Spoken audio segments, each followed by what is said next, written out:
If you intend...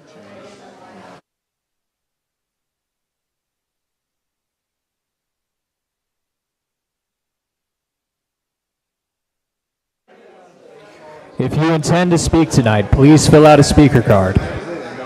Again, if you intend to speak tonight, please fill out a speaker card.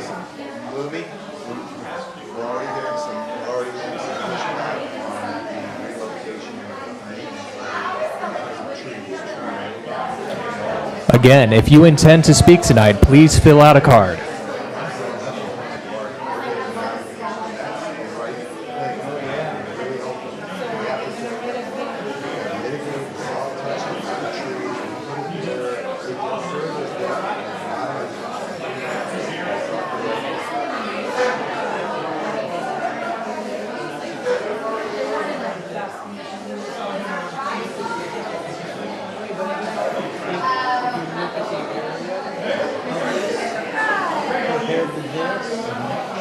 I don't think we need to really develop that entire thing.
Yeah, maybe this needs to be activated.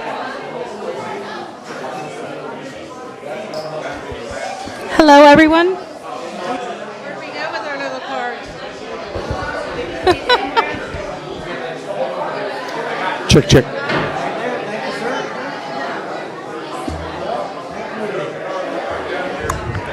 Hello, hello, hello, hello.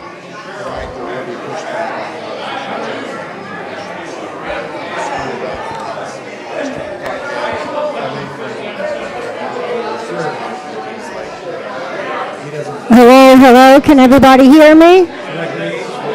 Hello?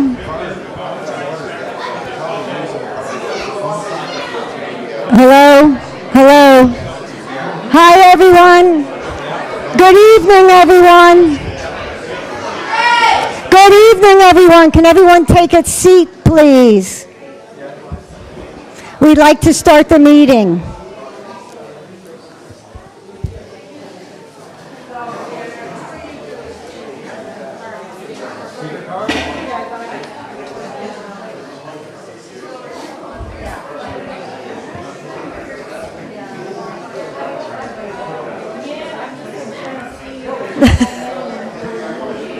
Okay, guys, we're gonna start the meeting.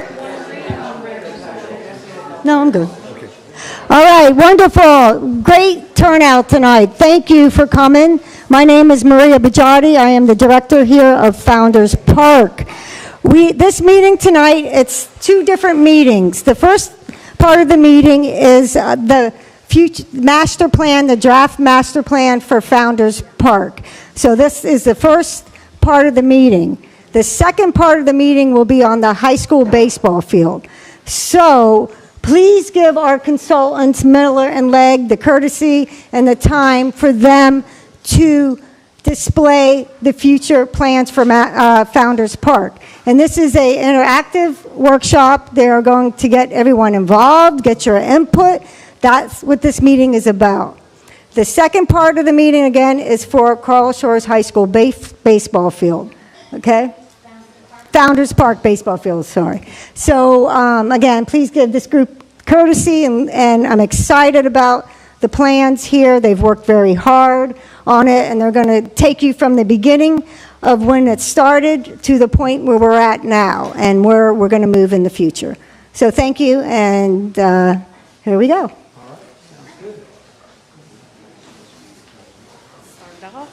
All right. First, thank you guys for giving us a chance to come into your community and make an everlasting improvement at Founders Park. I know it's the heart of the village, so we thank you. My name is Lumi Fuentes with Miller Legg, Jack Cardis, and Mike Kroll with Miller Legg.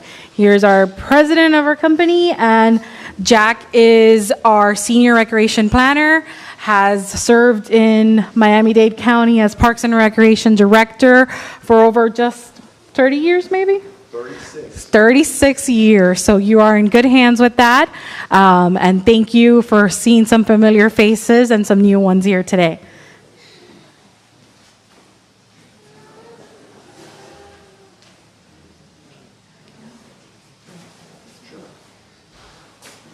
Folks, we're going to take today is we're going to show you some renderings, actually concept plans that we've come up with as a result of the work that we've been doing over the last year with the village. And we'll take you first through. We started back in July of last year, and we developed our basic goals and objectives and the way we would approach this with our staff, with your staff, the staff of the village. And we worked through a group of set of site interviews that we did, site movement throughout, so that we saw every bit of this park. We have photographs, a photographic library that covers every inch of the park.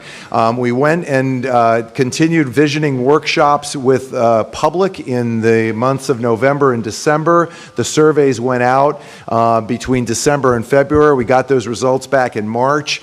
What Lumi will take you through is the consolidation of all of that survey data that we got back, what exactly it was that you all wanted, those who filled out those surveys. We combined that with what went on in the workshops, what went on in the individual stakeholder interviews, the different groups, user groups that are here in the park itself, and all of that has been combined into those drawings that you see on the back walls there right now.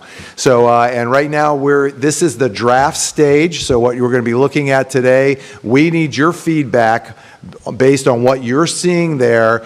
Did we get it right? Are we in the ballpark? And how might we massage it and adjust it if there are any other things that for any reason were left out? But I think once you see the methodology that Lumi will walk you through on how all that information was coalesced and brought forth, you will probably look at that and say, well, they got it right. I think we got it right. So we're going to we want to hear your input on it as well. Next slide there. I don't know if I've got anything else. You all know where you live, so all the information with the 7,461 residents that are here now.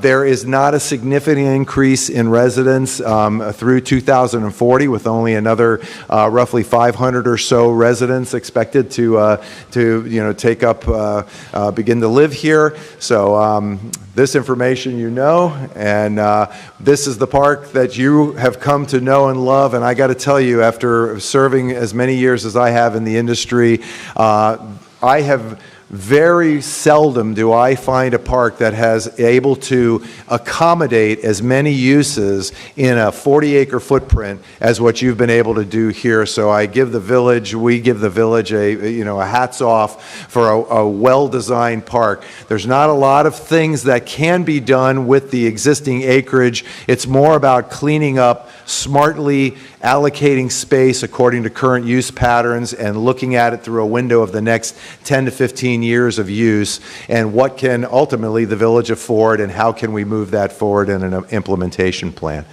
So I think with that, I'm going to turn it over to Alumi, I think, next. I'll walk you a little bit into our public engagement. So one of the first elements that we kind of did apart from focus groups really was that all of the village residents open survey, right? We did two parts of it. We did one that was selected households, that kind of was a mail out, which we did quite a bit of mail outs. You know, we have 7,000 residents. We actually mailed out 4,450 of them, and they were just spread out geographically throughout the village.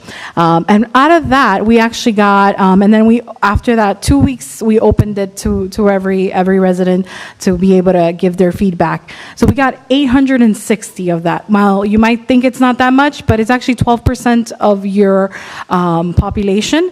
And typically, in a statistically valid survey, you just get about 1%. So way to go. We know people are very passionate about it, and we love to see that outcome. It's probably one of our highest surveys out there, 12% of your population, and a statistically valid portion of it. Next slide. There we go. So some of the feedback we kind of got was that residents are very familiar with Founders Park. There's weekly visits, as we know, and it's a high, almost at 4 out of 5 are familiar with it. And then we also took a look and what was the feedback on what were the top needs and priorities for the residents. It came out to be about enhancing some of the beach areas, adding or making sure it's connected to butterfly community gardens, and then food services. Now, this is anywhere for a vendor in the park, for a concession stand, or just some area where residents could kind of come in as well. Another thing that came out was, no surprise, the need for shaded areas as well. Additional walking kind of was up, as well as pickleball courts, and then just the outdoor event space that we currently have, and renovation of your restrooms, as well as making sure that we are incorporating sustainable design throughout the park and enhancement of the marina. That was just from the survey, kind of those top ranks. Okay, so here you see all the different stakeholder engagement that we have, and this is kind of how we gathered and are able to make these recommendations. It wasn't just from the survey, it was actually, we met with council, with the village staff, with the Parks and Recreation Citizens Advisory Committee. We've actually met with them twice and presented, with the Park and Marina staff, with your program instructors, with your youth sports, as well as your civic groups, which are some of your event coordinators out there that are doing some of the bands that come and play at Founders Park. Then we also met with the school groups. We had the workshop, and the survey was part of that. All this is being considered and taken into account. I'll go to the next one. It's a little delay because they're heavy files. All right, so then you could see here too the amount of members that we actually talked and discussed too. And what all this leads to is more of a comprehensive recommendations that we're able to give back by kind of doing a key matrix, right? So we have the qualitative data that we received, which were some of your in-person meetings and the feedback, one-on-ones with a lot of the experts that know Founders Park. And then the quantitative was more of the survey because of the account on that. So we tally this up and kind of with repeated comments that we see in priorities from these groups. And really what came up really wouldn't be at much of a surprise to you. It's the community center, the need for a bit more space. So not necessarily the building itself, but it's just that need for safety from the weather or need for more programs at the park. Just kind of various comments that lead to the need for a bigger facility indoor. Enhancing of the beach, as I repeated, you saw that coming out from the survey as well. Improve of your parking areas, right? We know that we need to take a look at that as we're designing into the future or adding any amenities into the park. The food service, as I discussed before too. And then shade, this could be naturally with more landscape as well as with shade structures to keep in mind. Additional pickleball courts, improve existing of your walking connections throughout the park. We've seen it. I've been here too, and I've seen joggers throughout the park too. But sometimes kind of gets lost when we go back to the marina and that connection back there too, as well as improving your outdoor amphitheater kind of area. Now, the amphitheater is great, but it's just, when you have events, the layout for the bands to kind of drop off the supplies for the concert and all that could be better improved as well. Enhancement of your marina, enhancement of safety and security. Now, this is not only just lighting, this is alerts for thunderstorms around, just improve safety with looking at crime prevention through environmental design, which is looking at your landscape and how people don't hide behind certain areas, and just visibility to the park, even improving that more.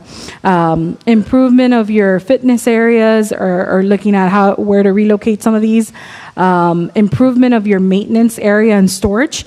If anybody's kind of familiar, I know not everybody kind of walks back there, but if you could take a look behind here, you could see a lot of the equipment's out there in the storage area. So that's something that kind of came up across the board. As well as the need for a field or the opportunity for artificial turf just to improve playability and downtime of the maintenance of the field. As well as the sustainable design throughout it. Your restrooms came up as well, and improvement of your amenities. This is benches, trash receptacles, water fountains throughout the park. Any of that kind of came up as well. Additional walking paths, apart from improving what we currently have, seeing some of ways to improve these walking paths out there, as well as the playground and looking at if the beach area is the best location and where could we make it improved. Currently, there is a grant for it, and this is being in the works of it. So we analyzed, we had to make sure that it's inclusive of a playground, which is ADA accessible. The current location with the ramp is kind of in question. And we looked at options of where it could still stay in the beach, but where it could be improved as well. And then as well as the park entrance, who's here been on the weekends and how to get access into the park could have a little bit of a backup. So that came up as well. And then the butterfly kind of garden was one of our other top categories on there. Okay. All right. And then just to kind of highlight some of the current ongoing projects. Of course, you're going to hear the baseball a bit later on what's going on with that project, but there's a pickleball complex study that's still in the works. We took a look at, we kind of took a look at the recommendations prior to that study, what was being made. So we took that into the plan as well. And then the pool and resurfacing and shower locker room improvements, there's a schedule for that, and I know that's being worked on, so you will see that pretty soon as well. And then the playground improvements, you will probably see construction sometime early next year as well, if not earlier in the fall.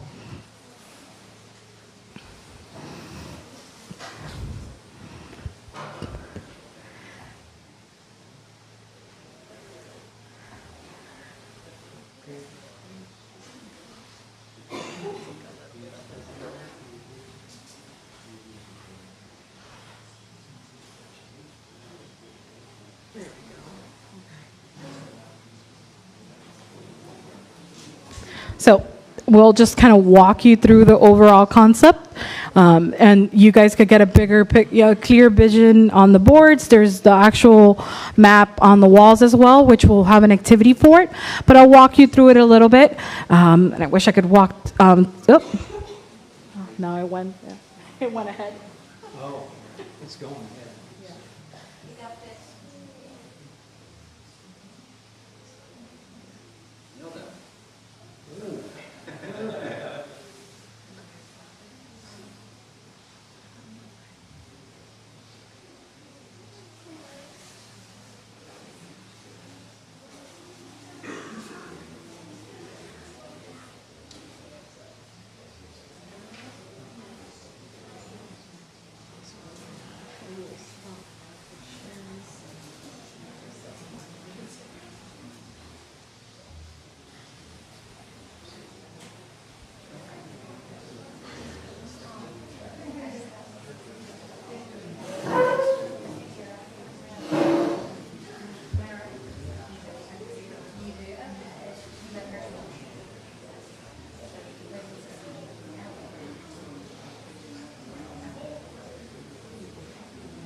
Folks, give us a couple seconds here. We're going to work on trying to solve this little technical issue. But as you walked in, and I know everybody's kind of standing around, this plan is actually on the wall in 3 different places back there.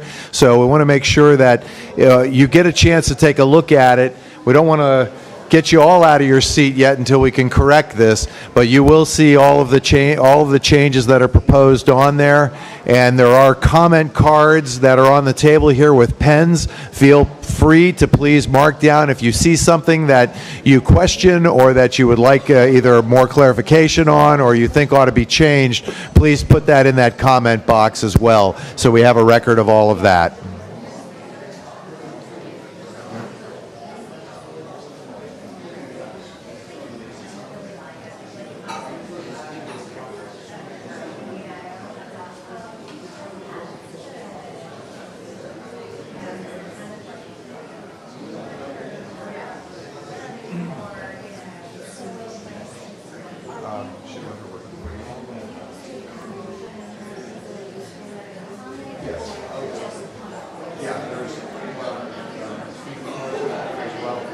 Just a reminder, folks, if you do want to speak, there are speaker cards in the back over here. Make sure that you fill one out and bring it up to the table so we can take those in the order we received them.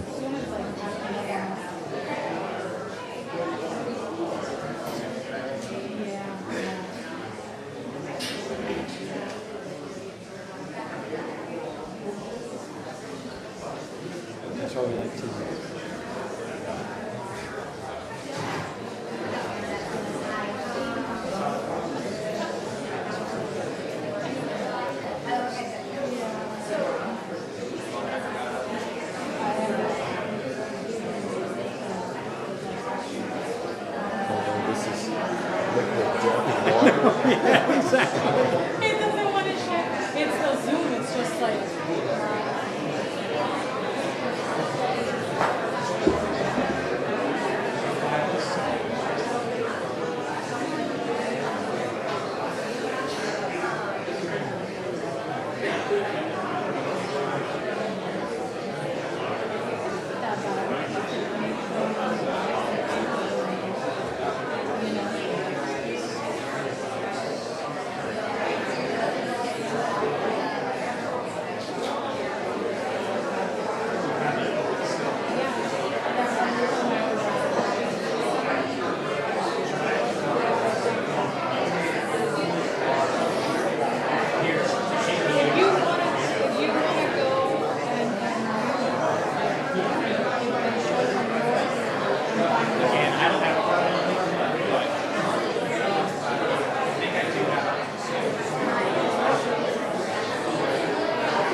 that would, whatever order they came in, they were kind of putting them in. So. Yeah, they were putting on top, so I just reversed them. Oh, So did you? the Okay. First one. Okay. Yeah, I was going to say, just flip it over and pull from the back. If that's the order.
It'll go on here. Okay, so these are. This is a message for the folks on Zoom. You will be able to vote on the activity that we're doing, and also if you are going to be speaking, you'll be able to raise your hand. This is a message for the folks that are on Zoom. I'm talking to them that are on virtual, just to make sure that they understand that they'll be able to vote as well as make comments as we get later on in the program. But so the people who are online, they're not freaking out over not being able to see things. So okay.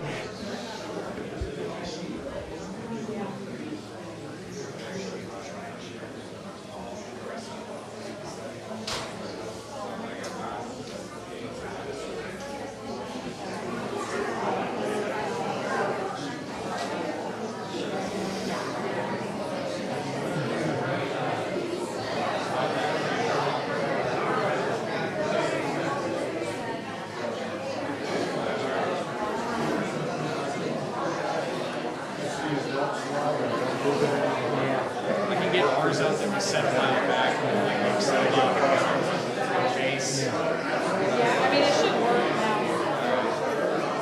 Yeah, I think just get that one spot. It's just the Zoom that it's not like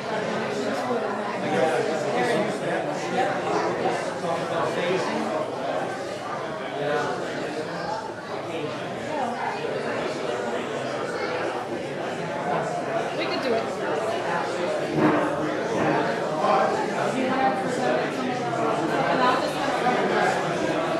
Okay. All right, we're back. All right, everybody, we're back. Everybody, please. All right. Okay, I think Zoom is cooperating with us now, so we'll kind of move forward with the overall conceptual master plan, the concept plan that we have up here. So again, the concept plan was built upon the public engagement and the. Yep. Everybody there?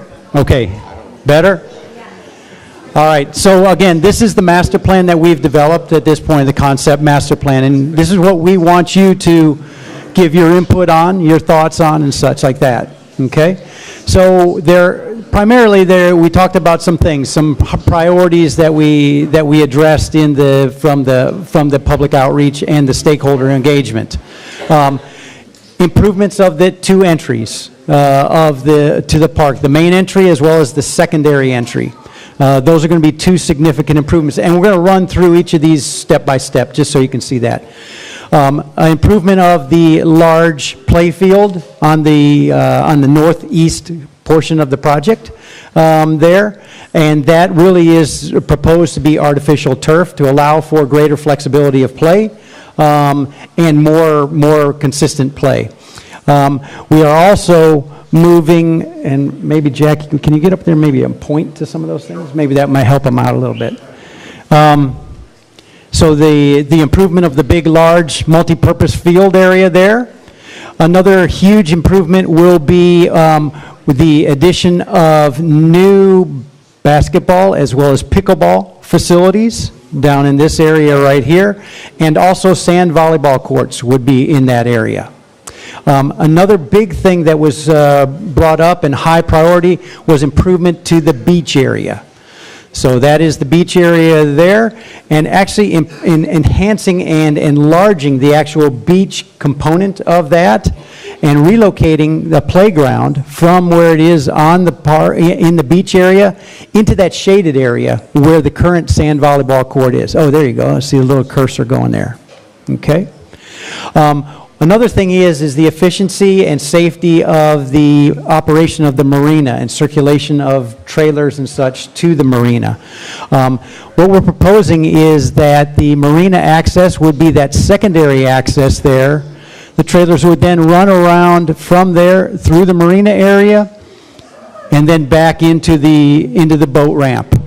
And what this does, it does a couple of things. It takes that boat traffic from where a lot of the recreational activities are occurring right there, and making that more safe environment for folks that are parking across there and coming to the facilities there. They're not competing with boat traffic and trailer traffic. So that's And one thing to remember, folks, that is an adjustable at peak times when there are maybe peak tournaments or there are drivers, pool activities and things that are happening.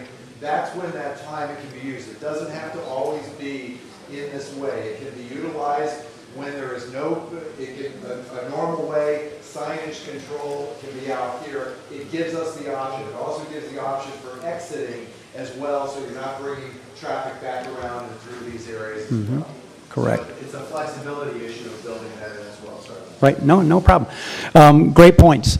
The other couple of key things, the aquatic facility is to remain. It's a great used facility. It's used by our community significantly. And also the tennis facility. No significant changes in the tennis facility. It actually produces revenue from the tennis facility. So that is something else that we looked at, and we thought that would be a key thing to maintain. From the auditorium or the band shell perspective, as Lumi mentioned, really it functions fairly well with the big open space, the green space in front of it, but really the service area or the back door area for that band shell is where we kind of struggle with it, especially with large events. So we're proposing to do some improvements on the north side of the band shell there to make it more efficient for bringing in equipment and staging equipment for events and such. So it really doesn't take up space where the public is going to be. It's more controlled and secured in that area. So that's another significant improvement that we're proposing there. The entrance, the main entrance, where we're proposing improvements there, that is going to be proposing to widen that out so there is a resident access point there and a visitor access point. Again, we want to make sure our residents can come in freely without being tied up because of our visitors stopping at the booth and paying for things. So another big thing is on this right adjacent to us here, behind the pool, is where we have public works and all of our maintenance equipment and yard and such. And that's right adjacent to our preserve. And that really is, boy, what about a slap in the face for our preserve? We really don't think that that's a great transition from the park to the preserve there. So what we're proposing is to take those facilities out and really focus those on the adjacent to the administration facilities up there. Okay? And that's that location right there. What we see is, and again, this is a concept, is if we took everything that's over here on this side of the park and moved it into that location. However, a significant portion of that equipment and storage is by the county. And that might be something that they would move off-site, and we could minimize the impact when we relocate that maintenance facility up to that area there, and minimize the impact of the existing canopy trees and the hammock that is in that area. So that's something that we're just demonstrating the size. If we moved all the equipment and storage up to that area, that's the proposed design. That's the biggest space, that's the amount of space it would take. But we feel very strongly that that could be minimized, so in order to minimize the impact of that hammock up there. And then once we move all this storage and equipment out, this entire edge here becomes more vegetated and restored to natural habitats. And that is really a great transition from our active portion of the park into the actual preserve. So it's a greater, nicer front door to that preserve from Founders Park. Lumi, anything else? I think those are kind of the main. Go ahead, Jack. I just want to point out that we call this an airnasium. The sport complex here is in fact covered. It is shaded. It is open air, like a public school school field area. So that does have shade in it. This is a community center designed 2 levels, one on the ground with shaded indoor basketball courts, and basically this piece above, multi-purpose flexible space in the top that can be divided in a number of ways to continue to be used for the commission, the council meetings. It can be used for recreation, but it will be bifurcated in a way where you can move and close doors so that you can set it up in different spaces. When you're talking, you have to use the mic so that everybody can hear you on the virtual as well. Okay. Okay, now. Yep. Is this working? Yep. Yep. All right. So I'll highlight a little bit more of the preserve area over here that we're expanding. So what we're trying to do with this is obviously kind of not give the back to the preserve and enhance that entrance to the preserve and connectivity. So we're not only enhancing it with vegetation, but the trail is going to follow all along that way as well. And there'll be a nice entrance to the preserve for walkers and visitation. So it's going to feel like Founders Park is connected to the preserve and not giving its back to it as well. Okay. So let's see. Go to the next one. Yep, there we go. Okay. So we know we can't do this all at once. So we looked at it, and based upon the priorities as well as the funding that would be required to do this, we looked at this as a 15-year time horizon to make sure that the village can afford this and to be able to actually implement it over time. So this diagram right here outlines the various phases that we're going to be beginning with. The dark blue is phase 1, and that really is the improved new main entrance, the wider main entrance, accommodating both visitors and guests, as well as residents at that entrance point, and the improvements to the beach, where we'll relocate the playground, enhance the actual beach area itself, and then just do those improvements in that location. Phase 2 is really over the next 4. Okay, perfect. So here's phase 1, a little more in detail there. The enhancement, Jack, can you just point to that? The enhancement to the front drive, as well as the beach improvement areas. What we see is that where the playgrounds are, that really could be enhanced and added more beach space with an overstory of coconut palms, those types of things, that really would make it more active and for beach uses. Also, restoration of the restroom facilities at that location would be a key element for that also. And the integration of concession stand. Remember, we talked about one of the high priorities from the matrix, the desire matrix, was to introduce food service. So again, at that location, we really would do concession as well as the restroom facility enhancements. So that's phase 1 in the first 3 years. The next phase would be phase 2, and that really focuses on the second access off of, Overseas Highway there. So again, making that access, improving the circulation and roadway in the marina, widening that road so it can really accommodate that boat trailer traffic in there, and then improving the actual circulation so it's more clear and concise on how you access the boat ramp, and also more defined parking for the trailered boats and such in that area. And then the other part of phase 2 is that multi-purpose field over on the southeast corner of the project, right there. Exactly. So again, now at that point, now we have 2 great entrances to the park. We have improved circulation for the marina, and then we also have a large multi-purpose play field. Phase 3 is years 7 through 10. And that's really where we focus on relocating the public works facilities, moving that from that eastern edge of the park adjacent to the preserve, and relocating those facilities adjacent to our administration facilities there. And then enhancing the habitat restoration along the edge of the preserve, and incorporating the aeronasium, that outdoor space that's covered that Jack talked about. That includes additional 8 pickleball courts and 2 basketball courts, as well as sand volleyball. So those would be in an aeronasium covered facility there. Again, now what we start seeing is that we have this very active core of the park right here, where boat traffic is no longer cutting through the middle of it, and we have a clear delineation of our public works facilities and maintenance facilities away from where our recreation facilities are. And then phase 4, the final phase, or third, or 4, yep, here we go. Okay. Phase 4 is then the community center.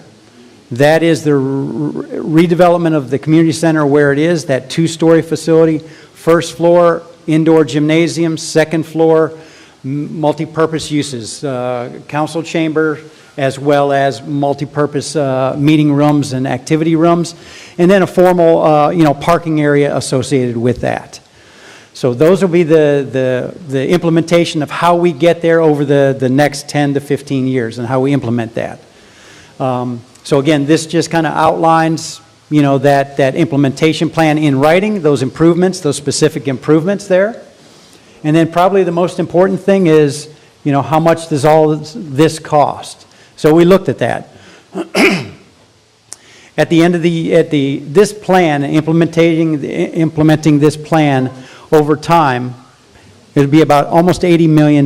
Now, again, that anticipates there's contingency in that for construction costs, as well as an escalation factor of about 5% annually. So current day it's about $56 million, but realizing that we can't do that all in one fell swoop, that over the years we'll be able to start budgeting for that. So the first phase, 1 through 3, years 1 through 3, is about $2.5 million. Phase 2, another $5 million. Phase 3, 20, and then phase 4 is $35 to $50 million, depending upon when that's going to be happening. And that's the community center. That's the community center, about 35,000 square foot community center. So that's the implementation cost. So that's what we have to anticipate on if we're going to implement this plan, that's really what it will take to do this plan.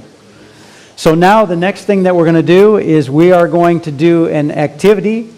So you've kind of seen the master plan. So the next phase of what we're going to be doing now is that we're going to do an activity, and then afterwards we're going to have public comments, okay?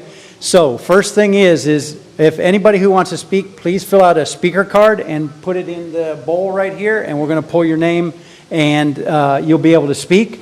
Anybody who's online, when we do this, speaking.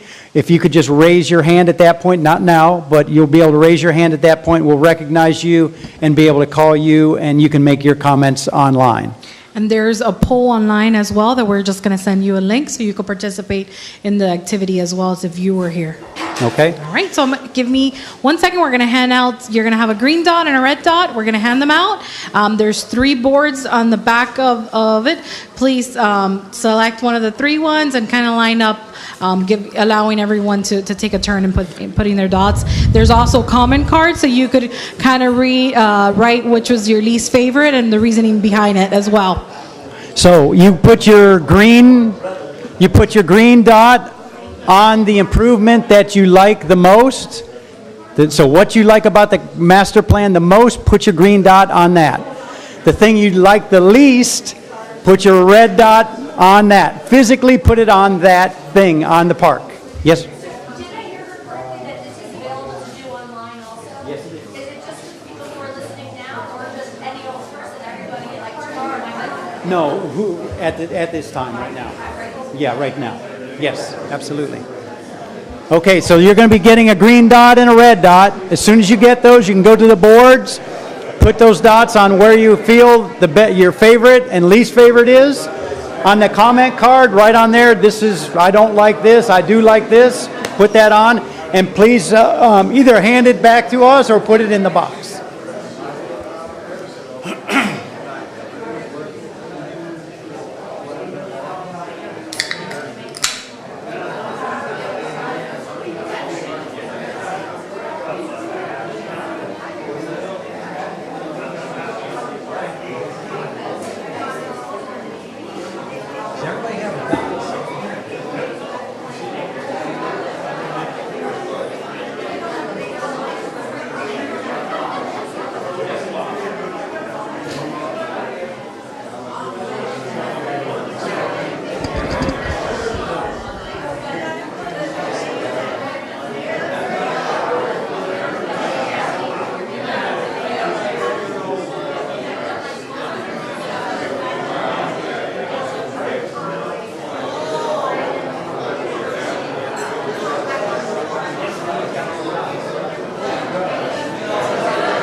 What do we do with a speaker card? Thank you.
Hello?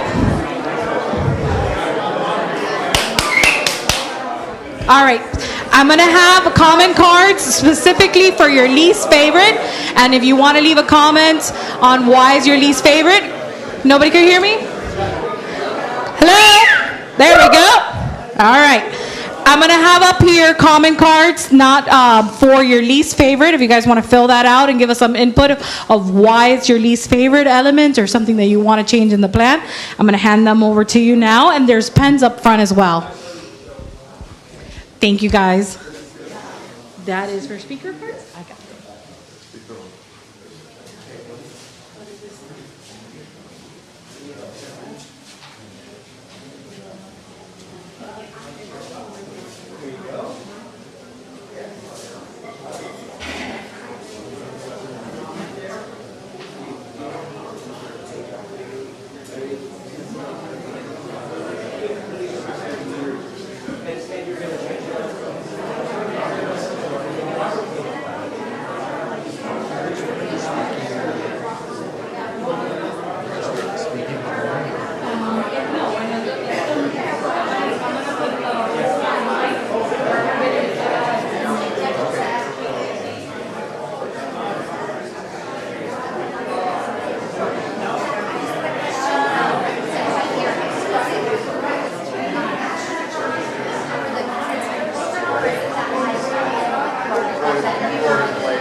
Absolutely. This is going to be, is this your comment to us? I'll take this. That's fine. Yeah.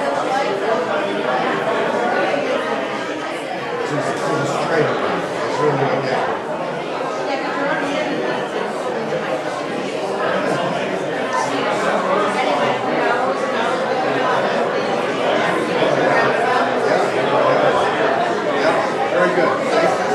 Very practical. Very good. Thank you.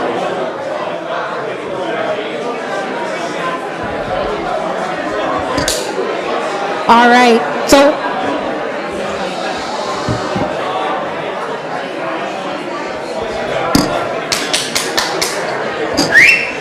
all right. So I'll give you guys a few more minutes. Remember, any of the comment cards or any of the least favorite, we can put them right here in this box. It's going to be right up here.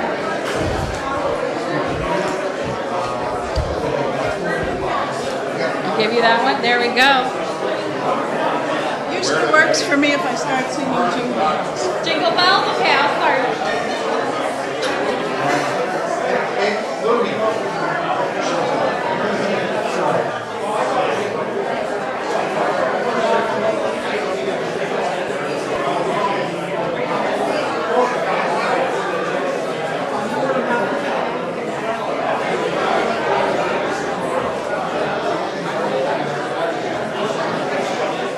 One of you speaking, but then the computer stopped.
All right.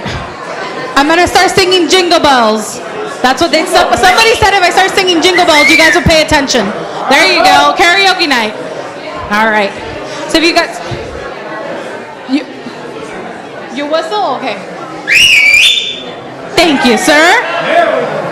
Better than I do. Yeah, I can't do that. I never learned to whistle. So, all right. So thank you guys for participating in that activity. I know online they're filling out the poll. We're gonna.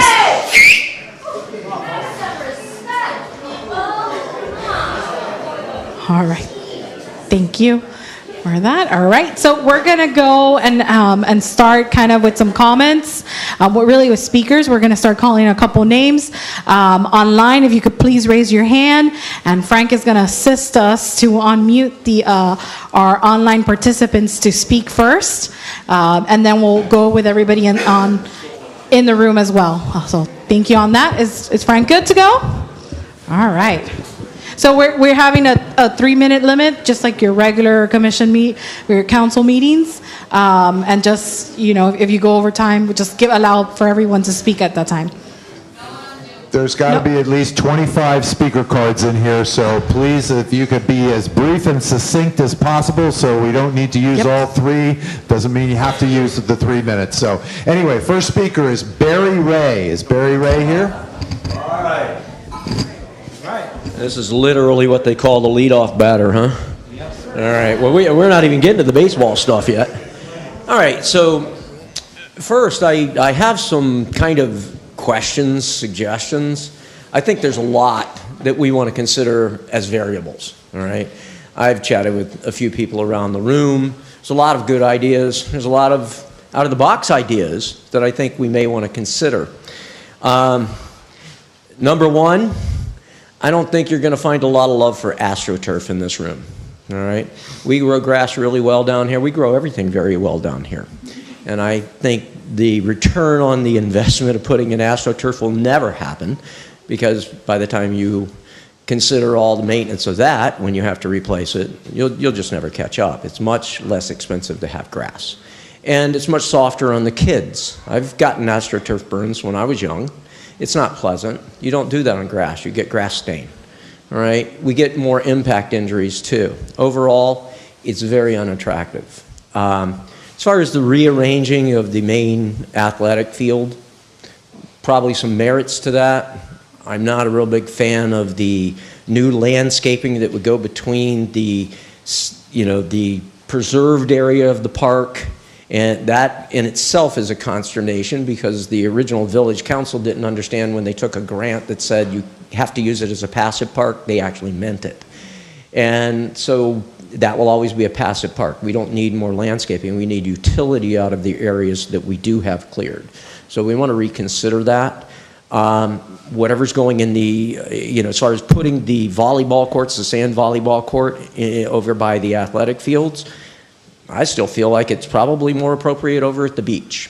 So it comes down to the fact that I'm not the only one with ideas. These are just some I'm throwing out there to try and endorse the fact that it would be nice if we could play a little bit with where things go and what things do, and give you that level of feedback. I think there's plenty of people in this room that have some skills to be able to work with digital, drawings and things like that, and be able to give you some ideas, even if we could do them as, just little pieces that we put here or there, right? That may help you guys get there quicker.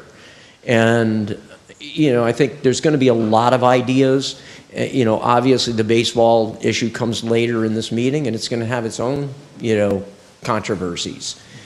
But it also, there's some out-of-the-box things that I heard tonight that, hey, that kind of makes sense maybe. Maybe the baseball field feels better over at the high school, and the track is better over here. So that's a trade worth looking at. But when I look at an $80 million price tag over 15 years, no. Thank you. Okay. All right, next one is Bob Stober. I think that's Stober. Yep. Or Rob? Yeah. That's Rob, okay. Yeah, so Rob Stober, 150 Ridge Street. Hi, everyone. Thanks for coming out. It's really important for our community Thank you to the consultants. I'm going to echo some of Barry's comments about changing the old maintenance area and putting in another buffer zone. There's plenty of space in the Kaliski property for anybody who wants to walk around and enjoy nature. That space should be used for a pump track. I talked to you guys about it during some of the visioning sessions. That would be a perfect segue between the fully active parts of the park and the nature preserve on the north side of the property. Appreciate everything that you're doing. I'm not sure if what turf is being considered. I know there are many kinds of turfs. I know that the old turf, very bad for a number of things, environmental exposure, turf injuries. It's also very hot. I have 2 girls that play lacrosse, very hot to play on. And it's always hot around here. You know, our cool days are 70s.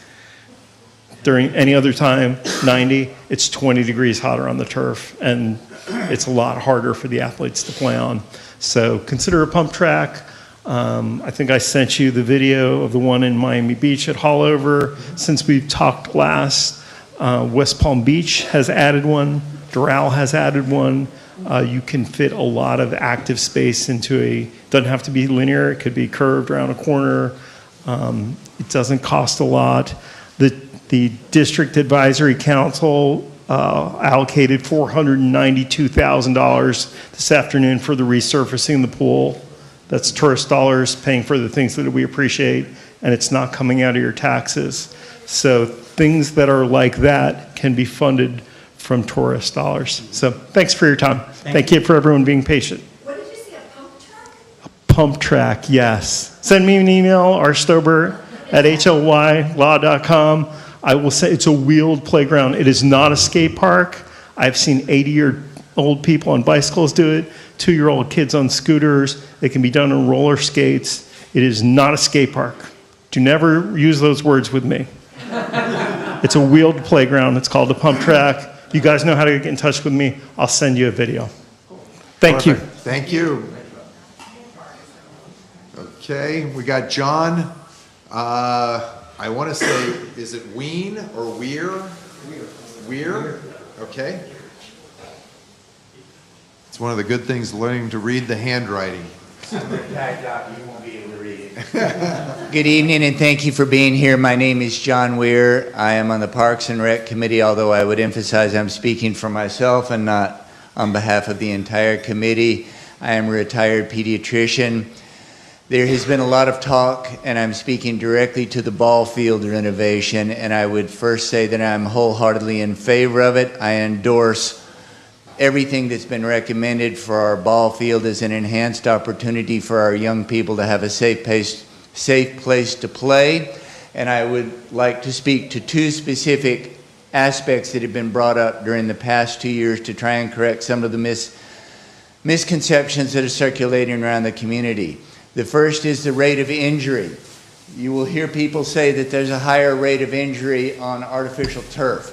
That only applies to football, soccer, rugby, and field hockey. I suspect it applies to lacrosse, but that wasn't included in the special.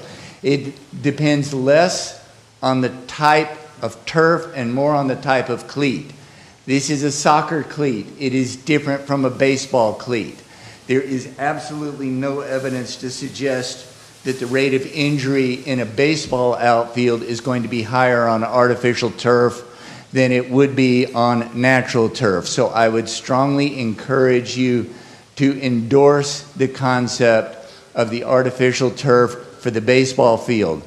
When it comes to the soccer fields in phase 2, I have had a change of heart. That will have to be addressed later. I think it's going to be a different argument. But for the baseball field, I absolutely, wholeheartedly feel that artificial turf is the way to go. Secondly, some people have raised the concern of artificial turf and the so-called forever chemicals, PFAS. That stands for polyfluoroalkyl substances. Yes, forever chemicals are real. They are in our food supply as a result of plastic packaging. They're in our water bottles because the water bottles contain them, and they are in our water supply.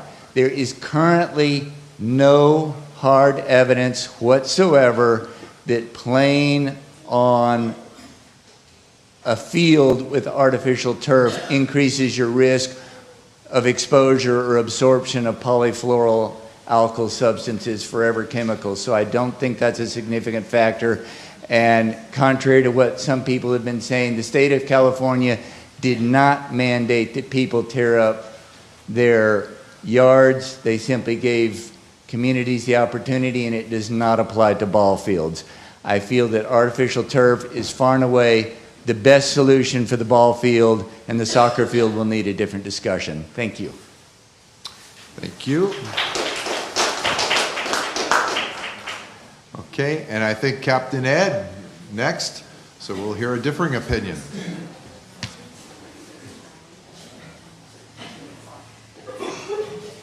This isn't my good speech, that one's for later. Okay? Ed, use the mic. Oh. All right. It's much better later. For background, I'm the former state chairman of the Florida Audubon Society with 40,000 members and 43 active organized chapters of professional, lots of retired professional people, chapter in the Florida Keys, actually. And an environmental policy advisor to a couple of our recent governors. Actually, I'm not going to talk much about AstroTurf right now. But whatever you do in this park, this is a family nature park. The original founders paid $9 million for it, to be a nature park, not to be a commercial venue for people to make money with concessions and charging for various elite sports programs instead of regular programs for regular kids for basically free. Whatever you do here, you shouldn't touch a single native hammock tree, period. Period. And there's an additional reason why. I found, with some help from some people in this room, the 2001 memo from the facilities guy in the school system in Key West admitting that they were whacking about 30 native mahogany trees to build the original baseball diamond. A memo stated that they owed us 50 plus mitigation native trees. 50 plus. So of the 89 trees around the baseball diamond, in its periphery, by the way, probably somewhere around 50 of those are mitigation trees. You can't cut down a mitigation tree 10 years later after people forgot that it was a mitigation tree. Okay? Can't do that. Those are sacred. And they ought to be. This is a family nature park, not a commercial venue for exploitation. And so you can invite outside folks to come visit and need more parking, by the way, and so forth. The hill area near the admin building, there's been some inappropriate tree clearing without permits and without public awareness over a period of time. That should not be extended. We should not whack down more trees to build more buildings in a family nature park. Huh? You want every square foot you can, you want rolling around, watching the kids roll around here and Ed, giggle. you're going to have to wrap it up. You're at 3. Okay. I have more later. Okay. We'll get it all from you. Thank you, Ed. All right, next is Diane Harbaugh.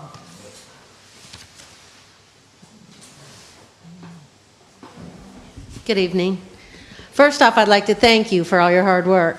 You listened to what we said on the surveys. You did the best you could with the information you were given.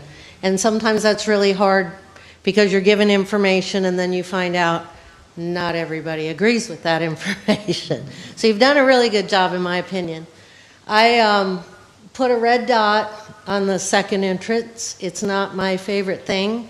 One of my suggestions was actually going to be when you're leaving the marina after you load your boat up and you're starting to pull out to the stop sign, was we put a little sign that says beach residents, that away, and exit back this way, because those boats and trailers go over every one of those speed bumps where those nice people are living on those boats, pounding boom, boom, boom, all the way through their backyard, basically. So I'm not really in favor of that. But it was very interesting on red and green. The nice lady next to me put a red dot on the beach, and I put my green dot on the beach. And I said to her, I said, you know, I'm really in favor of doing the playground over where you want to do it. I also would leave the volleyball where it's at now. Why would you put sand over here when you got sand over there? But the nice lady said, well, I am totally against a concession. We have a thing in our code where we can't have a concession and stuff like that. So keep that in mind when you look at your red and green dots. My idea was, cool, we're going to move the playground over, make the beach nicer. I like it. She saw it as we're putting in a concession, and she doesn't want that. So I'm not sure that worked out as well as it should have. But I do want to thank you, and I appreciate what you're trying to do. Thank you, Diane. Okay, next is Bob. Oop. And I have no feeling one way or the other about our grass. Okay, next is going to be Bonnie Roberts. Good evening, and thank you very much for all you've done. And I'm the lady who put the red dot on the beach. But what the reason why I did that is I think before we planned this, if I'm not mistaken, I was here from almost day one working in the village. And the original group put in, and I think there's an ordinance that says no concessions. There used to be one here, and they said no concessions. I think that that's opening a whole ball of problems here in the park with trash and everything else. So that's my first thing. The other thing is that I feel kind of neglected. When we did the questionnaires, quite a few of us who are dog parents and come to the park, the dog park, had made some recommendations for the dog park, and I see nothing being done with the dog park. So I would like to, at some point, if we could meet with some people and talk about the problems at the dog park that we currently have and some of the things we would love to see, not an expansion or doing a major change, but some adjustments. Are they typical, like, operational kind of adjustments to it, or are they? First of all, it's inadequate. We have a very small dog park, but we may have small dogs, but each dog has a full-size human being, and we don't have the seating areas. The large dog park has a massive, massive area and much shade. We don't have shade in our area. In the wintertime, we have 30 to 40 individual people there with their dogs in the small park. So we would like some adjustments in the space. And there's also a drainage problem from the swimming pool that makes a mud pie in the small park, so the little dogs roll around in the mud. So Okay. we'd like to talk to you all about that. Okay? Thank you very much Very good. for what Thank you're you. doing. Okay, next is Jamie Engel.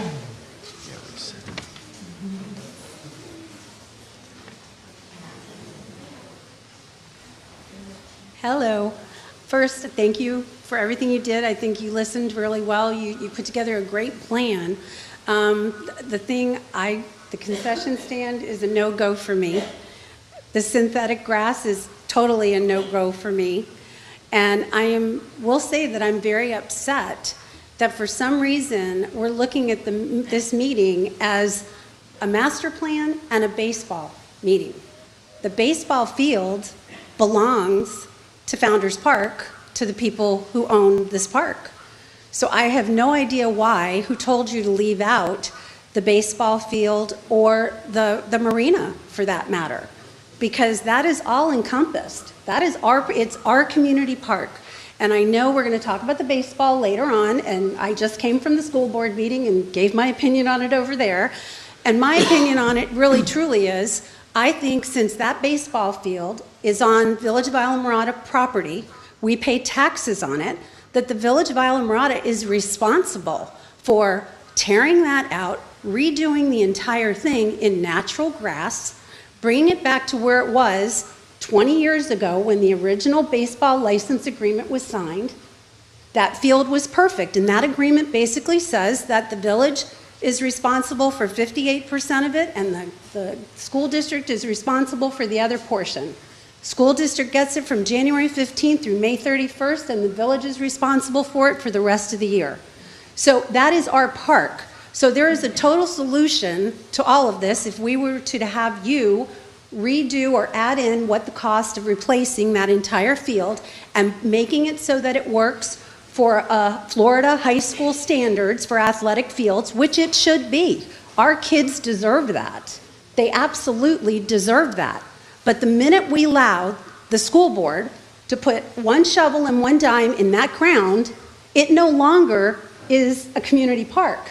It becomes a school board facility that will be locked up and not, we drove in and there were some families and some kids playing on that field. You will not be able to do that if the school board does what they just presented on their conceptual plans. So I'm not saying don't do the field. I'm saying it's the responsibility of the residents of the village of Isla Mirada to redo that field and put it back to the standards that it was at back in 2001 when the initial interlocal agreement and the baseball license agreement was signed. And I will speak later more, but thank you very much. Thank you, Jamie. Okay. All right, next is Larry Zetwood. Is Larry here? Yes. Okay.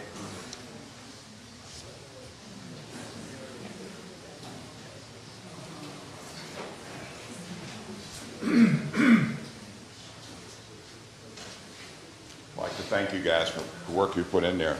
And I like the idea of deconflicting locals, boats, and boat trailers, and the people here. And I wondered about the speed bumps over there. Oh, I'm sorry. Forget that. I'm going to talk to you guys. Sorry, Barry. I'm sorry about that. All right, I've been a resident. I've been a resident down here since '85, and I worked in this park late '80s and early '90s. I was here when we bought it, and thank you, Ed, for the $9 million, because now we're proposing $6.2 million. Again, I've been involved in the health and safety business, 15 years in the Air Force.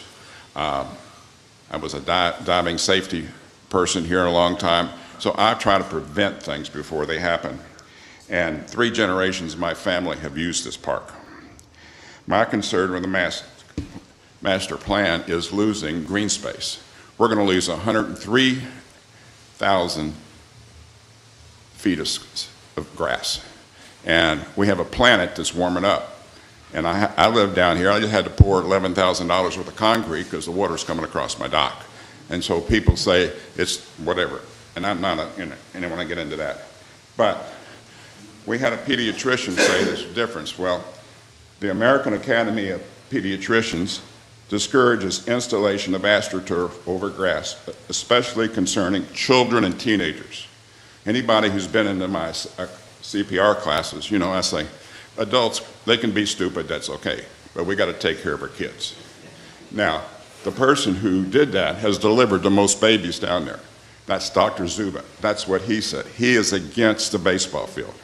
And there's no question on soccer field, there's even more injuries over there. Now, I've talked to 4 doctors down here, 3 of them live here. Dr. Morrison, he says there'll be more injuries on that field.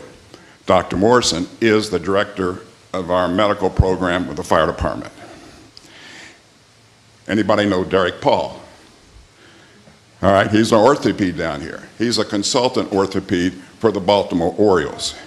He says there'll be more injuries out there. And he says grass is safer. Now, one of the things that's in that report, which I've circulated for 2 weeks, is the temperature of that AstroTurf in July and August can get up to 160 degrees. Now, when everybody talks about their opinions, anybody who's been to our class knows, and I've taught probably 1,500 people here, we do evidence-based medicine. Where's the study? Where's the study that says the new AstroTurf is safer? Show us the numbers. I can tell you from our class how many sudden cardiac arrests we had in Alamorada. We've had 3. Okay? Larry, you need to wrap it up. I've run on 13-year-olds because 13-year-olds do what 13-year-olds do. They're not real smart sometimes. And that's the truth. And I'll finish this up with green space. I have to agree, this is a green park. The $9 million we spent for it is the best million we did. Because where do you take your family? Thank you, Larry. Okay. Yep. Next, Daniel Biondoletti. Daniel is there. Okay. It's coming.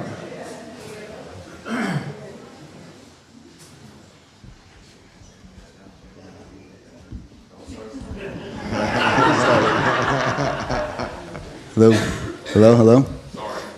Good evening. My name is Daniel Biondoletti. I'm here on behalf of the Upper Keys Youth Organization. I was contacted by some special people in my life that made me feel like this was important. Around here, we have a very big issue with field space and access. When it rains, when it's too hot, when it rained yesterday, we can't have practices with our kids. I think the point of having turf for the kids is to get them outside. We have so many issues with kids inside, indoors. I guess I don't have a problem with the heat on the field. Kids probably don't. They don't feel it like we do. But I'm here to support turf and all on the field that exists for all the sports and on the new baseball field. So that's all I got to say. Very good. Thank you. Okay. Ed, is there an Ed? I want to say Hull. Sure. Take that one. Is Ed still here? It's, all I can read is HOL. I can't tell what that last letter is there. It's Ed Holly, 805 Bonita Lane. Holly, okay. Hey, thank you guys for being here. Isn't this great? This is awesome, right? So many people coming together in one community. When Holly and I moved back, it was unbelievable. I said, this is the community we want to live in. This is the community we want to be part of. I am blessed, and I truly mean this, blessed to be the athletic director at Coral Shores High School. And it's like every 2 weeks they give me a check, and I'm like, tricked them again. I mean, it's awesome because we do it for free. My boss, Laura Leotard, is an amazing person. She is unbelievable, and she says, Coach, do what you got to do with the kids. Make them successful. Teach them life lessons. Make them be better brothers, fathers, sons, and husbands. Do what you have to do. Be excited. Give them a future. And what that future is, and I'm talking specifically about the ball field and the multi-purpose field. It's just not baseball. It's just not one sport. It's a community. And that's why we live here. People say, Ed, man, when you get up here, you're going to be biased. Yes, I am biased. I'm biased for our community. I'm biased that we live in the greatest county in the world. I'm biased that our kids won the district championship. I'm biased when we go out and we play a team in Miami and they look this big and this wide and they're huge and our guys just wear them out in the 7th inning. I'm biased for our guys when we go out there and we win. I'm biased for our guys when we give them an opportunity not to be good but to be great. And what this field is and what these kids need is they need to be great. Like Dr. Weir said about the synthetic turf, we have teams in Dade County who will not come here. They will not come here. And we were talking about safety of synthetic turf and how safe it is and how opportunity that we have. We have teams that says, Coach, we will play you, but you have to come to Miami. You have to come to Broward. You have to travel because it's called the Founders Hop. There's an actual thing in the baseball community because it's when we come out there, the field does not play right. It doesn't. So having the opportunity for synthetic turf allows our guys. We have one young man who went to play baseball this year. We had 2 give opportunities. Last year we had a guy go play baseball in college. We're going to have many, many more. But it's just not those guys on the team. It's the Little League. It's the community. It's the middle school. It's everybody coming out. Not only that, it's flag football. It's everybody that uses that field in the off season. It's everybody that uses that field year round to have the opportunity. It is an unbelievable park. We are blessed to be able to come here on Friday night and play. And I heard a concession stand and I got 50 seconds. But listen, I understand you're meeting the concession stand, but it's not a concession stand. What happens is we have our head fireman, we are fire chief, we have old ball coaches, we have come in. It's a place for our community to get together. Everything is donated, everything. And it's sold, and everything's donated back to the field, because guess what? We have to pay for the refs. We have to pay for the bats. We have to pay for everything in Monroe County. It's not sad. It's just not given to us. And what that concession stand does, quote, it gives us the opportunity not to be good, but to support our kids to be great. Every hot dog sold, every Coke sold goes 100% back. So that's why the concession stand, it's not only a family place, it's not only a community place, it's not only where you get on Friday night or Thursday night and give hugs and catch up with your neighbor and get ready. It is what it is. It's to be a Coral Shores student athlete. It's what it is to be a member of Founders Park. It's what a member is to be our community. Thank you very much. 1 second. Appreciate you.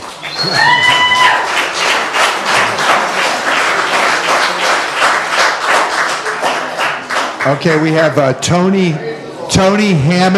Tony Hammond. Great, way to go, Captain Ed. I mean, I can't believe I have to follow you. Thank you, Ed, for that.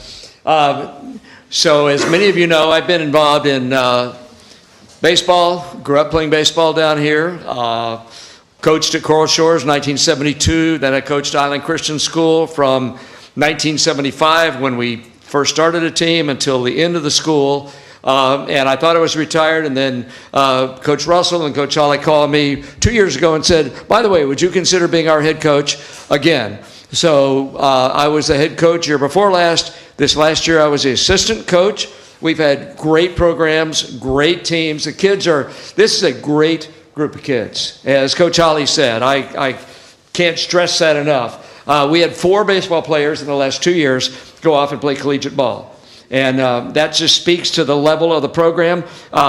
We haven't charged a penny for baseball in recent years. So when we talk about money and it being a money-making deal, not a chance. In fact, 5 of the 6 coaches don't draw a salary for baseball. We do this as volunteers on the program, and we're there every night.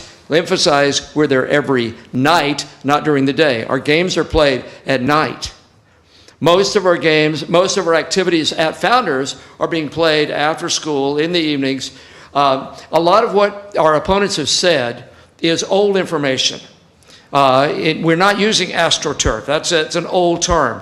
The modern turf is not even close to what the AstroTurf was, and certainly they've addressed the heat issues with the use of the products that are the underbase. They're not using the rubber tires anymore. That's an old school. That's where the cancer-producing issues were. That's not happening anymore. And just to make sure we're clear on this, we have been told no trees will be removed. Stop listening to that. No trees are to be removed.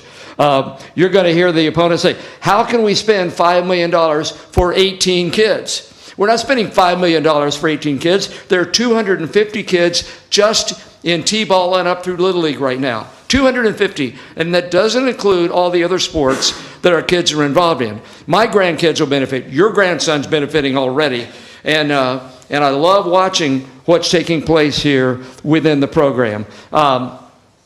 All students that are playing ball will benefit all the way through for the years to come. Again, AstroTurf, old issue, not true. Somebody said something about flooding in Key West. Key West AstroTurf is awesome. They don't have flooding. In fact, I asked all the coaches, would you go back? They said there's no way we'd ever go back to natural grass. Marathon is the one with natural grass, just has a brand new field put in, and it turns into a swimming pool whenever they have a good rainstorm. So that's a terrible lobby for that. Coach's office, why would we put a coach's office in when we're 5 miles away? That's exactly the reason, because it is 5 miles away. Try to be a coach and take care of your kids without an office space. Got to wrap it, Tony. Got it. All right. So anyway, that's it. I've got a whole list of other things. We'll get to it later. Thank you. Joe Zamansky?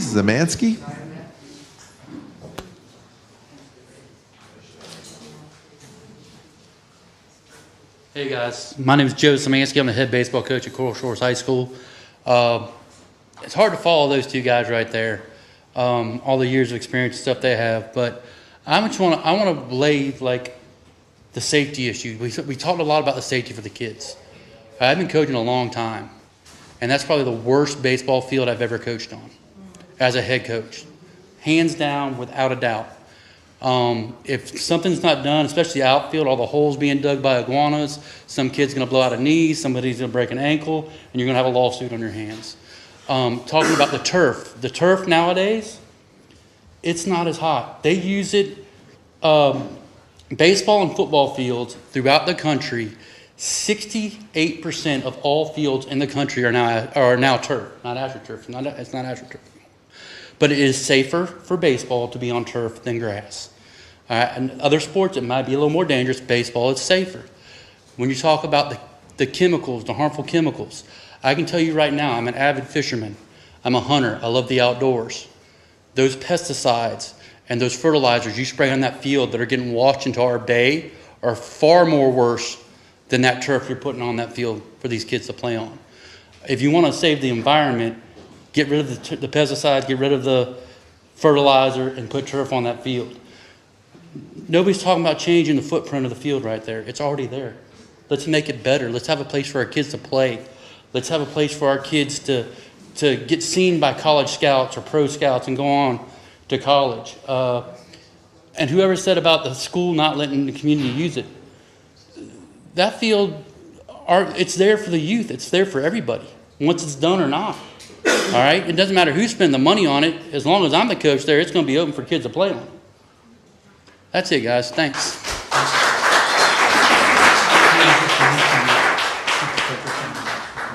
Okay. Okay. All right. We have Steve Walker next. And folks, we just want to remind you, there will be a ball field discussion after this. So if you can, look at the master plan, please. Thank you. Yes.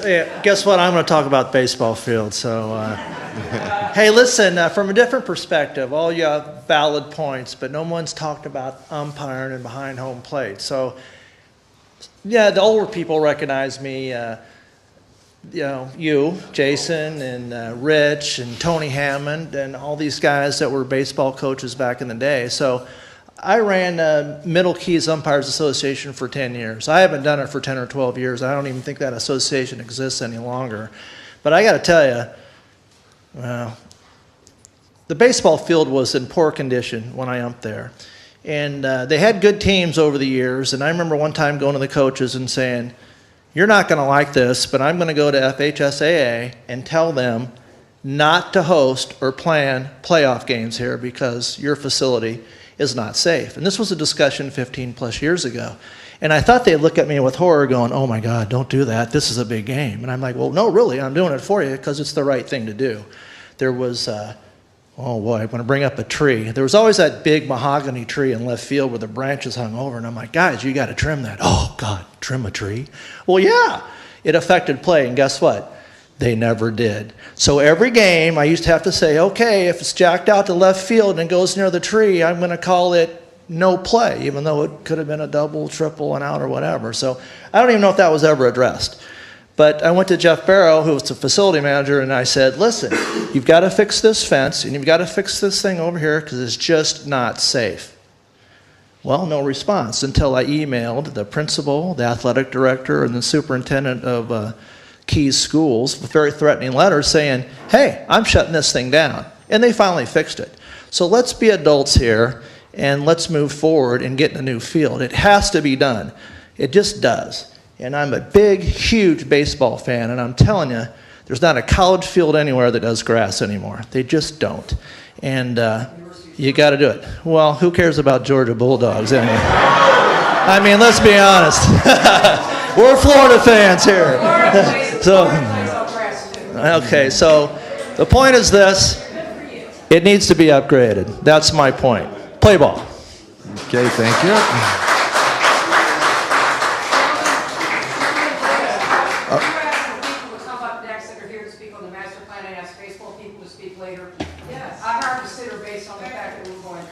We have about 5 or 6 speakers left, but I think that's a good idea. Anybody I'm going to call your name out. Sue Miller or Millet? Is it okay? You speaking of baseball? So are you speaking on the master plan or baseball? I'm speaking about the master plan. Thank you. Sue Miller, Lower Matacumbe, and I have a couple comments about the master plan. I think that one of the things that's missing from the master plan is the jetty in front of the marina. I really think that that is one of the greatest facilities that we have at the park, and it was just redone. We just spent $1 million or whatever to improve that jetty, and I think it's a great place to walk out, to snorkel, to fish. I don't think you're allowed to fish, but it wasn't in the master plan. Is there something you want to suggest that we do with it? If it wasn't in there because it was just redone, we didn't. Okay. Well, I just think that it needs to be highlighted, utilized as a major part of our park. The other thing that I want to say is that I love the fact that you're moving the public works equipment out of where it is everywhere. I wish you would move it out of the park completely. I think that we should utilize every square inch of the park as a park and not have all of the equipment destroying some of our hammock area, because that area on the hill has always been a beautiful hammock, and there's already been too many trees removed there, and it looks like you're going to remove even more trees if you move Public Works up there. Thank you very much. Thank you, Sue. Okay. I have a C, and it looks like a Coberson again. Okay, got it. I know you're not talking baseball. My name is Cheryl Culberson. I live in Venetian Shores. I'm not here with my revival tent to do a preach to you. I'm here to tell you that you do not want to use AstroTurf, listen to somebody, or any version thereof, whatever the 50-year mark of it is. You do not want that crap on your yard. That's exactly what it is. If you go down the street, you will find the heat Mr. Stober talked about. It is incredibly hot. 26 of the 30 major baseball teams and a majority of the southern teams football teams use grass on their fields. That's a true story. Now, there's a reason for that. If that field were properly done with grass, with proper drainage, it would be the hell out of anything you could talk about. Parents, do not put your children on artificial turf. It'd be the worst thing that happens. The crap that goes into the ground. And don't listen to this stuff about pesticides. If you know how to properly use a pesticide, you're not using it. You're using Borateam. You're using other things that belong in the ground, on the ground, and they're natural. But get proper documentation and get proper use of this field. These kids do not need to be playing on carpet. The only place that artificial carpet belongs is when you come off a ski lift in snowmass so that you're not slipping and sliding to go through the mud. Please don't, remember, as Mr. Setwalk said, this is supposed to be, and as Captain Ed said, this is a nature preserve. Keep things green and use grass. Don't use artificial things. Thank you. Okay. Alina Davis.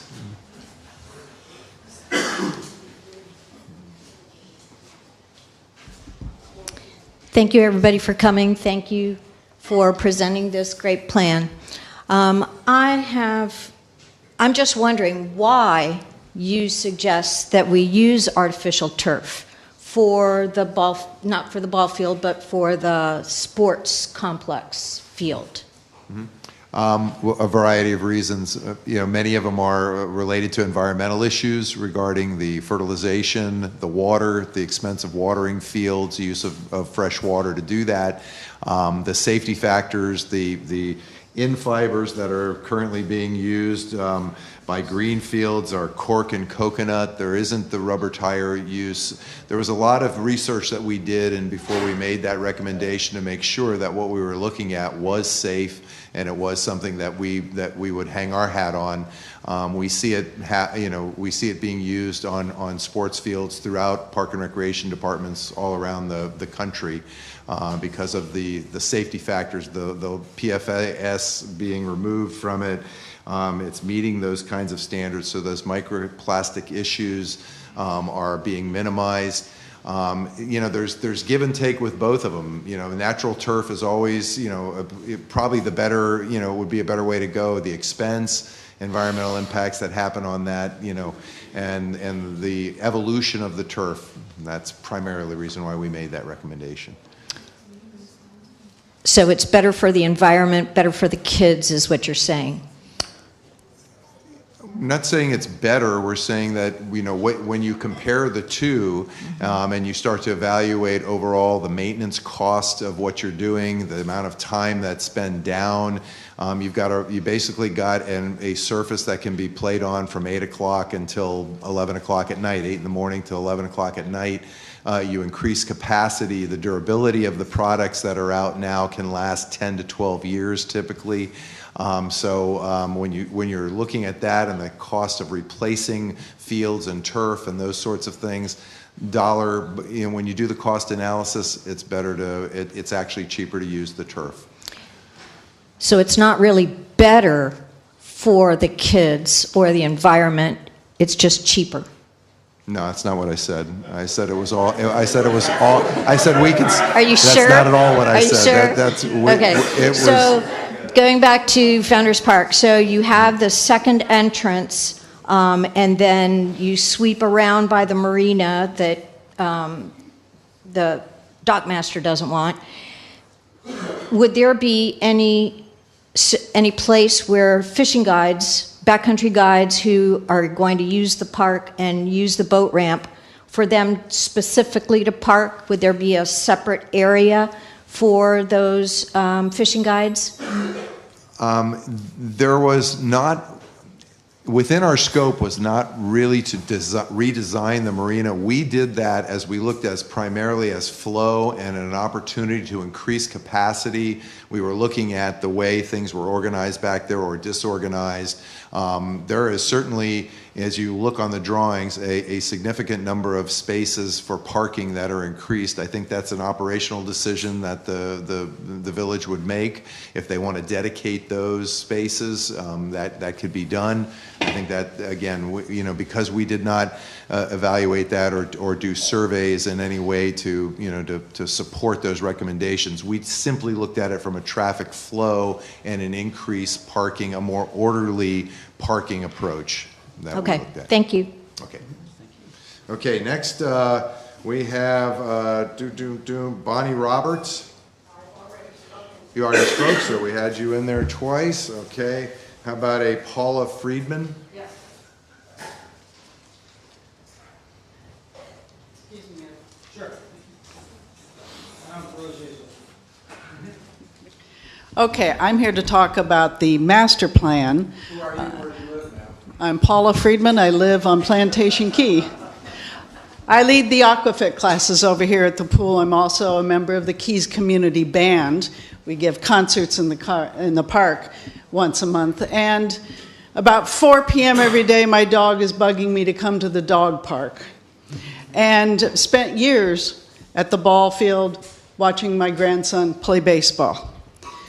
So I sometimes feel I live here. My question for you is, why was it decided not to have shade structures over the area where people sit in front of the amphitheater?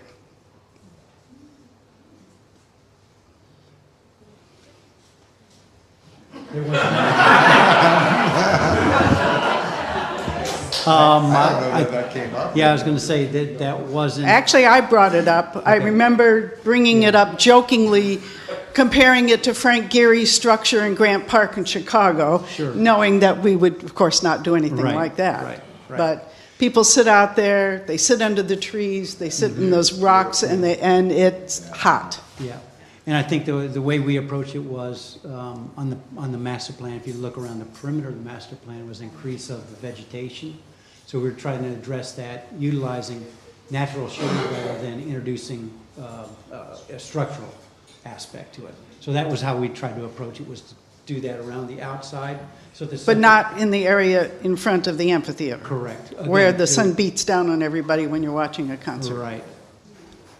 That was the approach, because that wasn't one of the things that really came up outside of a few comments. Okay. It was a very low thing on the matrix. All right. Okay. Thank you. All right, thank you. And then, did was that Paula just now? Yes. Okay, got it. Okay, let me see. Rob or Rick? Is there a Rick here?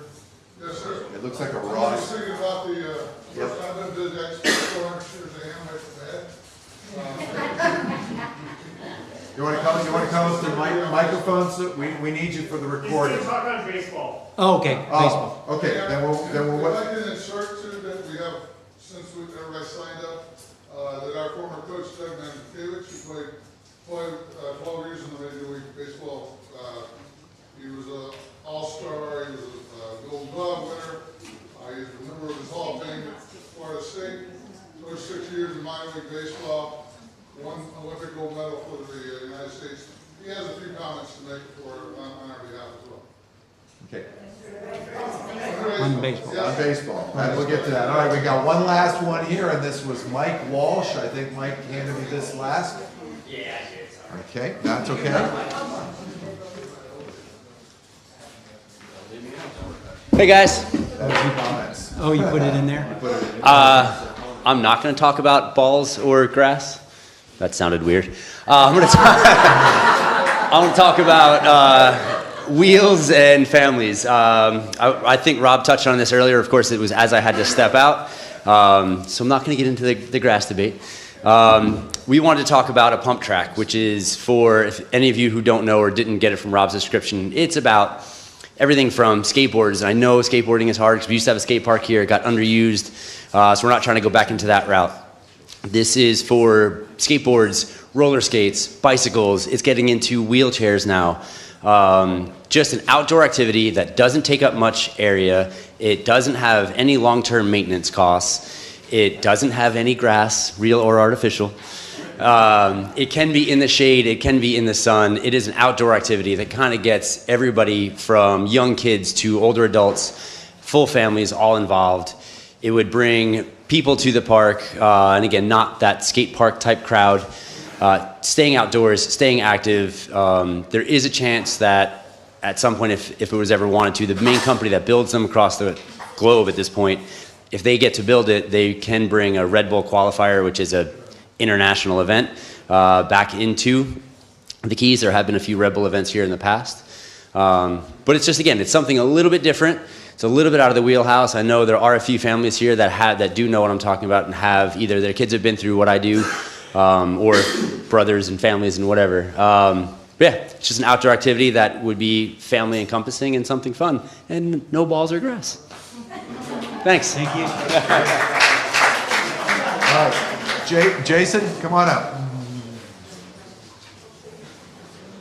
Jason Richards, Plantation Key. Overall, your plan, guys? Don't start my clock yet. All right. Your overall plan is pretty good. I like it. And I'm a proponent of the turf. And I know a lot of people are going to disagree because I understand what it takes to maintain an actual turf field. Very expensive. I had one in my backyard, and it was beautiful. And the money I spent on that little 50 by 50 section, my wife finally pulled the plug on me. So I've been involved in keeping up all the parks at Key Largo, and when my sons played here at baseball field, I kept up with that field. So I'm going to take that hat off for a second, and I'm going to put my ex-utility forester hat on, okay? I'm a certified arborist and a utility arborist as well. The one problem I see with your plan is the number 9. I want you to put a red dot on it. You cannot, unless you plan on going underground with the 3-phase primary that runs this whole property line, you cannot put canopy trees on this side of the fence. You block our access, we can't get in there to trim them, and it makes it very unsafe for our workers. Right now, we have a struggle getting to what we have to get to because we have to reach over the fence. So please keep that in mind. Put something else there, put some smaller trees that won't grow over 20 feet, but do not put a canopy tree. And if you are going to put canopy trees, please space them properly. I know Captain Ed over here loves the mahoganies out there, but as an arborist, when they did that mitigation, they planted those mahoganies way too close.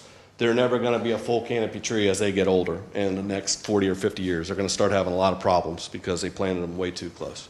So that's all I got. Thank you. Thank you. Great, thank you. All right. Before I call Billy up, where's the, there, yep, okay. I didn't quite get your name, so, what's your name? Richard Black. Richard Black, okay. And then Billy, you'll come next. Hi, Richard Black, Plantation Key. Just talking on the master plan only here, just a few things. One I noticed was the public works parking, which I agree we need to have something better for public works. I do know the Village of Alamorada owns an awful lot of property. I think we can use some of the property off-site from here to have a public works center and use that parking that they have projected over there as maybe having our, I don't know what you want to call the skate park. Or, I know it's not a skate park, what you recommended, but anyway, something, pump track, or using it as an overflow trailer parking lot, or something else more park central and taking our public works somewhere else. On Plantation Key. I know they own several commercial properties that are right on US 1, easy access, just something, streamlining the work, and it would also take some congestion out of here in the morning. Other thing I noticed, I don't know what number it was, but along the fence here where Public Works currently is, and talking about the nature trail behind there, I think there's some serious issues and some updates needed on that nature trail. I run in there quite a bit, and I know many people in Alamorada that like to work out in the park, specifically women, will not run in there because it's not really safe. It's too many dark corners.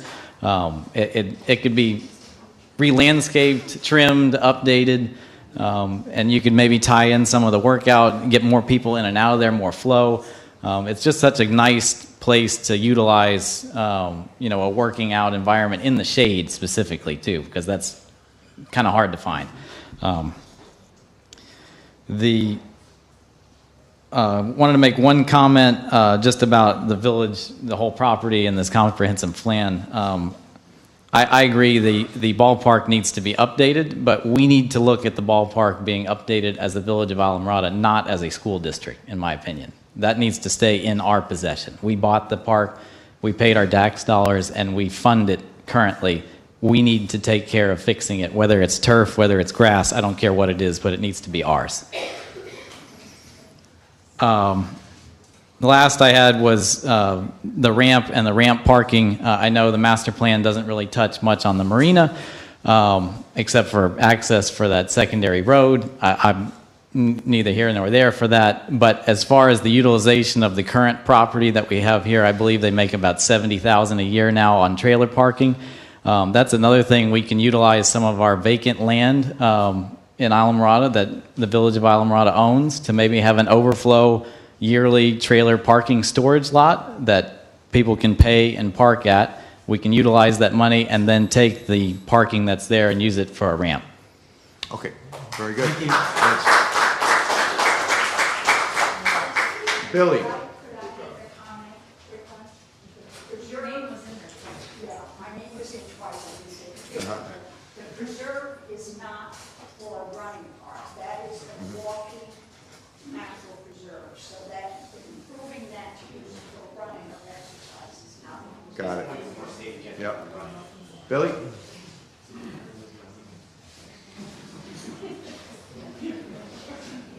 Hi there. Name's Billy Pope. I live on Plantation Key. Thank you for all your work and on the plan. I just want to explain my votes. The green dot and the red dot that I put on the chart. The green dot is for the baseball field. I'll talk about that later. I'm for it. The red dot I put up because the one thing that jumped out to me was the 35,000 square foot community center.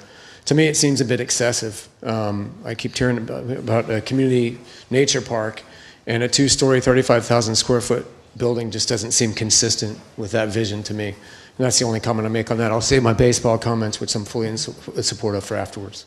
Great. Thank you, Billy. Okay.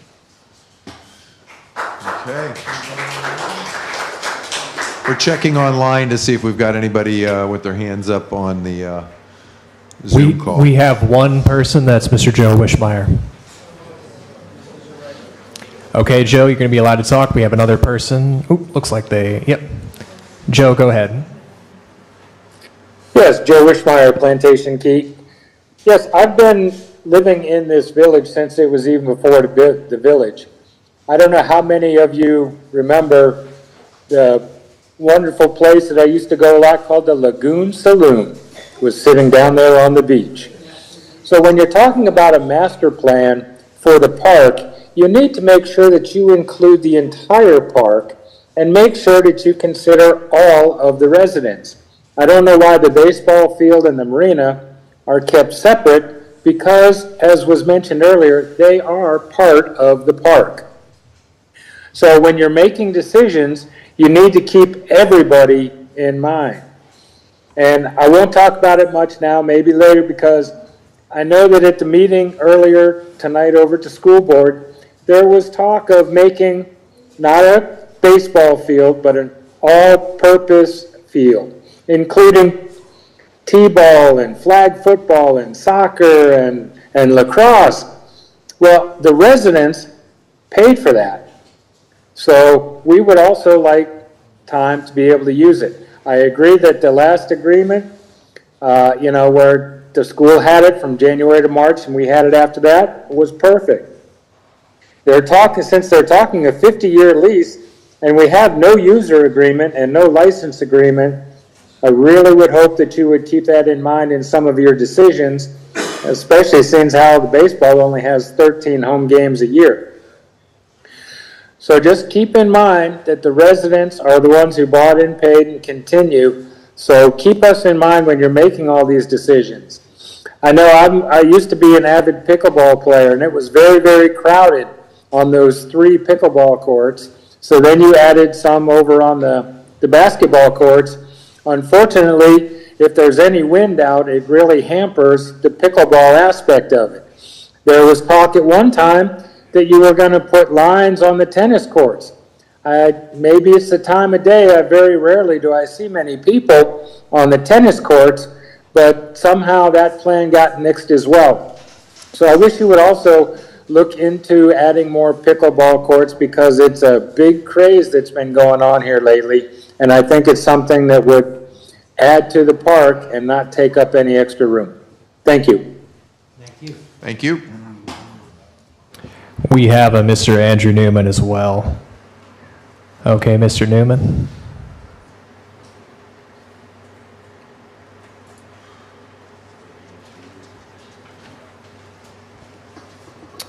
Mr. Newman, you have permission to speak. You just need to unmute. Okay, thank you. Can you hear me now? Yep. Great. Hi, Andy Newman, Lower Matacumbe Key. Jack, good to see you again. You might recall Sadowski many, many years ago. And with that, really appreciate the opportunity for the community engagement. I knew that name sounded familiar. I think that's so important. I'm just going to tick off a couple of quick things. I really would like to see some attention given to that ramp. I mean, we are a boating community, and unfortunately, Monroe County as a whole doesn't really have the number of ramps that it really needs. So there you go with that.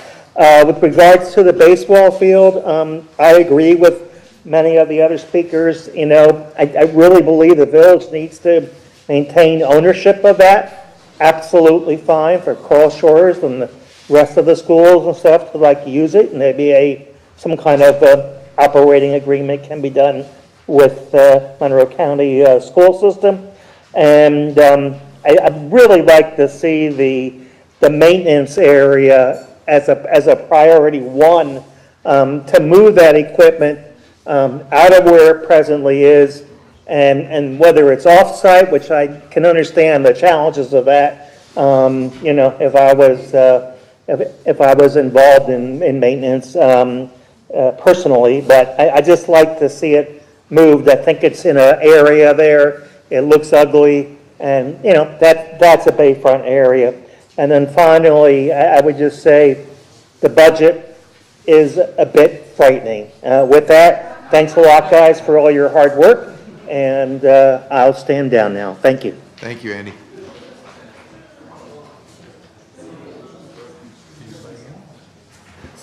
That's everyone online.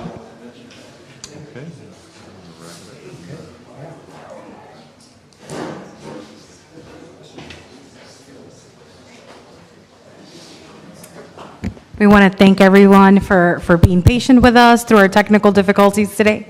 All your comments have been heard, and we'll move forward with the finalization, taking all those comments into consideration as well.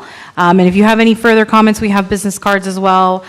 Feel free to email us or leave a comment at the park as well with Maria, but we're always reachable, whatever you guys need, and appreciate the time. And there are some comment cards, I'm sure, still there. We will collect them and continue to collect them. Are there any questions? I have a question. So when is the planned final master plan to be adopted? We're aiming for the end of summer, fall time to be. We just got to make sure council members have an opportunity to look at the draft plan and give some recommendations to staff. And now we got to synthesize all the comments received from this workshop as well. Is there going to be more opportunity for another workshop or some sort of online where we can see the progression of changes to the master plan? We will be posting it on the website. There's a dedicated page for that, so you'll see kind of the progress on that. We'll post a draft. We could put, a link to a poll if anybody wants to leave additional comments for up to 2 weeks. We could make that recommendation too, and we could speak that on the website. Okay. So is it too difficult to maybe have, as I suggested, having sort of digital access so that we can play with some things and send them back to you? But at any rate, we'd like to see, hey, this option, this option, because, some things like people you heard today, why bring the sand over here when the sand's already over there, and I kind of like the volleyball court where it was, because it is so much shade and so much sun. So, there are some various ideas that were offered this evening to different people, and Yep. I mean, you could look on it on the website, and again, we could probably make a poll, and you could leave a comment on that as well. But we kind of did really an extensive public engagement early on in the process as well. So, but it's all available online. If you need to reach out, and we could set something up, and you could give me some of your comments or as well. But I think also just remember, we've taken all the comments here now. We have them. We'll reflect on them against the matrix that you saw earlier, which is a compilation of all of the survey data, the stakeholders, the individual needs, the citizens that participate in all that. All that gets put together, and we'll evaluate that in there. We'll make another set of recommendations. We've got your input and feedback now, so now's where the tricky part, where we got to try to balance that out and see if we can make some adjustments, move it around. You mentioned the beach, again, and the sand volleyball. The sand volleyball was there to preserve the sport of volleyball, but while at the same time looking at expanding the beach, increasing the number of shade structures that were out there, making an alternate location for the playground. So we've kind of looked at that. Now, if there is no demand and we go back in and look at that, the sand volleyball can go away, then it goes away. Or it can be played on on non-peak times on the beach. Those are the kinds of things that we'll start to float around and come back with another revised plan and work with staff to see if we can accommodate those kinds of things. Suggestions too. I don't think you have them all. Just because you guys had one round, and some people put in some survey stuff. You got some good input, but there's a lot of other ideas. Again, we've been taking input for about almost a year now. So yeah, there's been a lot of input for a long time. Yeah. Again, on the website, we'll make sure there's a poll. You can leave additional comments, and if you want to set up a one-on-one meeting, additionally, we could request that. Okay. All right. Thank you for that feedback, sir. I wanted to ask you about the site plan. If I was understanding it correctly, it appeared that the current location of the softball field is no longer there. It's been replaced by something else. I'm wondering what the thought of that is, because a lot of people you like to play softball, girls softball, boys softball. The softball that's right kind of behind us, yeah, it is there. We're still, it is still proposed there. And if we pull up the plans, you could see it, or you could look at it back there. We're just proposing a flexibility with the artificial turf.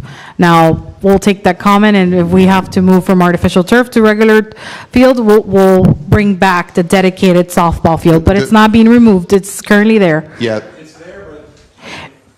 I'll walk you through it, and I'll show you. Come with us, we'll show you where it's at. The only other thing I'd say is, you might think about the fact that you don't want to necessarily expand the beach because it's beautiful, the size that it is, the number of people it accommodates, the level of parking that we have available. Sometimes getting bigger and more is really not the answer. Okay. Thank you for that. All right. Got it. Thank you, guys. Have a wonderful night. Okay.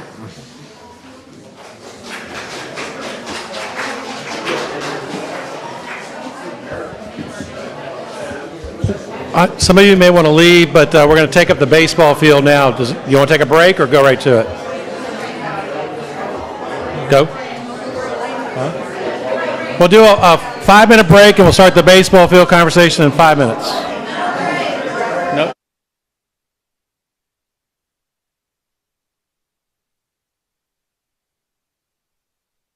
About the baseball field is a sign-up sheet, and we also have a copy of the design plan.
have everyone's attention, please? We're going to start the baseball Have field. everyone's attention, please? Baseball field. Baseball field. Can I have everyone's attention, please? Anyone who is interested in speaking about the baseball field, if you can kindly use that sign-up sheet that's on this table to put your name down, and we will call you in the order that the names are written. Thank you very much. Okay, everybody settled down? Okay. I'm Ron Saunders. I'm the Alamo Village Manager. This has been a scheduled workshop for a while for the Founders Park Draft Master Plan, which you just heard the presentation. But because our council wanted to get more public input on the proposed baseball conceptual design, I added this to the agenda tonight. So that's why it's kind of mixed together. It's been a little bit confusing, but I did want to make sure that everybody had input on the baseball field. I put out copies of the conceptual plan. There's only one plan. This is a conceptual plan. To update you, we're monitoring the school board meeting, and the school board a few minutes ago approved the conceptual plan for the ball field. This is the first step. It has to go to many meetings, and we've made it very clear it's a partnership that the school board and the village council must agree before anything happens. Nothing can happen without an agreement. We haven't done a baseball license agreement. We haven't done the other things we need to do on purpose because we wanted to hear from the public. Speaking of our council, we have 4 of our 5 council people here. I want to introduce them. We have our mayor, Sharon Mahoney. Council members, Deb Gillis, Steve Friedman, and Anna Richards. Our Vice Mayor, Don Horton's out of the country, or else he would be here too. So we have 4 of the 5 village council members here tonight to listen to you. They're not here to speak, although they could because it was publicly noticed, but they want to listen to the public on what you've heard. This is the only plan we have. I also want to recognize 2 of the school board members are here that just came over from Coral Shores. We have Yvette Talbot, and we have Dr. Sue Waltansky. And I think, any other school board members here? So you have 2 of the 5 school board members, 4 of the 5 village council people to listen to your input. And once again, this is just a proposed conceptual plan. It's going to have to go through many more meetings of the school board and the village council. No decisions have been made at this point. That's why I want to hear from you tonight. Once again, we want to have you come up and give your input. We also want to recognize Pat LaFear is here, the Director of Operations for the school district. Pat has been involved with this from the beginning, so he's here mainly to answer questions. And so if you have any questions about what's happened in the past, what's going to happen in the future, Pat is here that just came over. We also have Harry Russell here from the school district. I think he's just here to monitor. He's the human resources person. I think that's all from the school district. Anybody else here from the school district? Okay, so once again, the plan up here is the only plan we have seen so far. This plan was approved tonight by the Monroe County School District Board, but it's going to have to come back to them. They have a budget that's already being revised, and so we're not sure where that'll end up. I tried to monitor their discussion as this meeting was going on, and I caught most of it, but I think there's some support to move forward, but there is no specific support for any plan. That's the purpose of the meeting tonight, is to get your input from the public to our council and now to the school board on anything that you want to add as far as the conceptual plan. Once again, if you've signed up, please start coming forward. If you haven't signed up, please sign up. So, Stephanie, who's the first speaker? Just come over here to make your comments. Our first speaker is Carolyn Whiteman.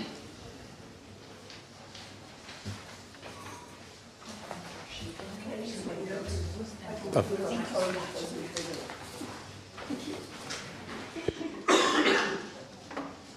Great, Ms. Whiteman, you have 3 minutes. I'm Carolyn Whiteman, resident. I also am a member of the Parks and Rec Committee, but I'm speaking for myself. I've been listening, as all of the community has, about all of the issues. And what I'd like to suggest is that we divide this into several things, because if we collapse this all into the school board, the park, the baseball, we're going to get messed up. So in no special order, issue number 1 is we want to clarify the relationship between the school board and the park. That's something that, who owns it and that sort of thing. That's a piece of it. And I know that goes back 20 years and so on. Obviously, a second issue is whether it's artificial turf or whether it is not. That's a separate issue. I propose that we handle separately. And that includes things like all the issues that have been discussed, whether it's safety or environmental or the budget or all of those kinds of things are part of that part. I think we've heard things about the size of the stands. Are there going to be 300 people? And if there are, then how does that impact parking? We've heard conversations about redoing the bathrooms. Does that mean they stay in the new park area? Do they redo the ones that we already have?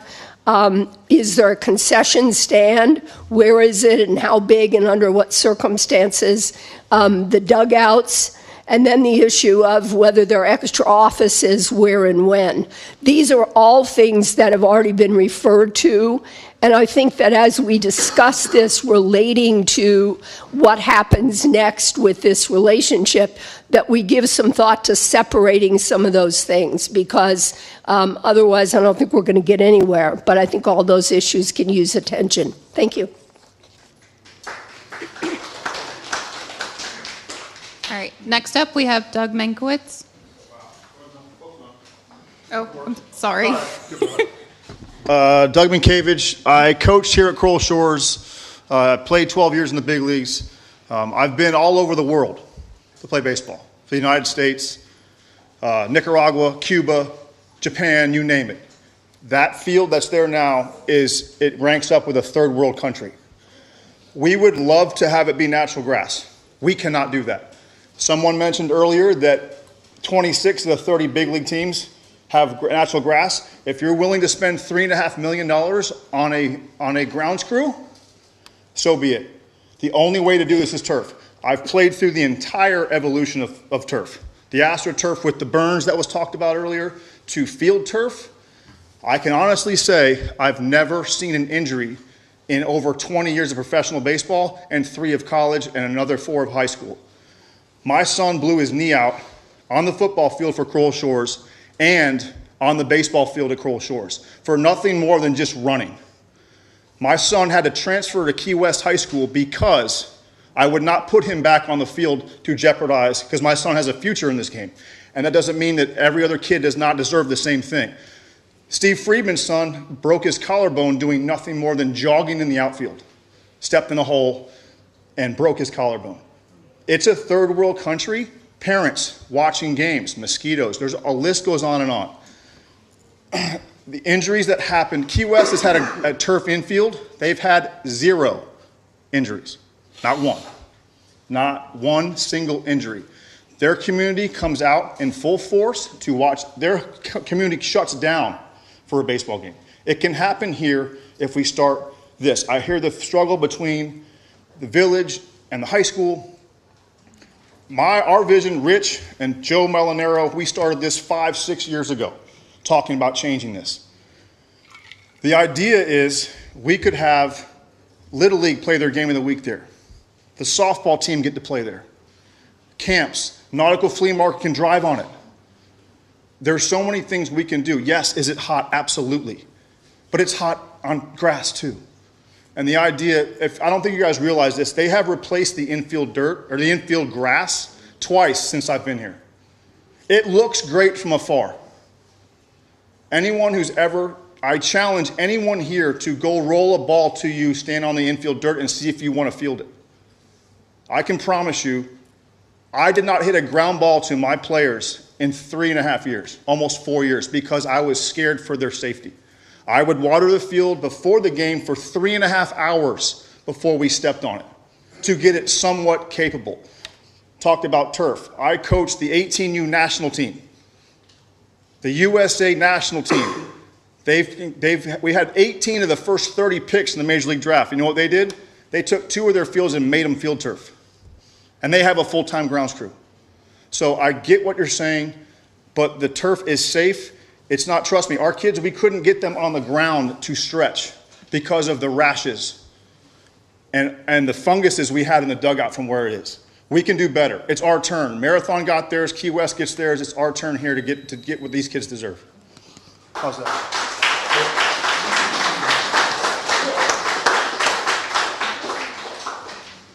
Thank you. Next up, we have Captain Ed Davidson.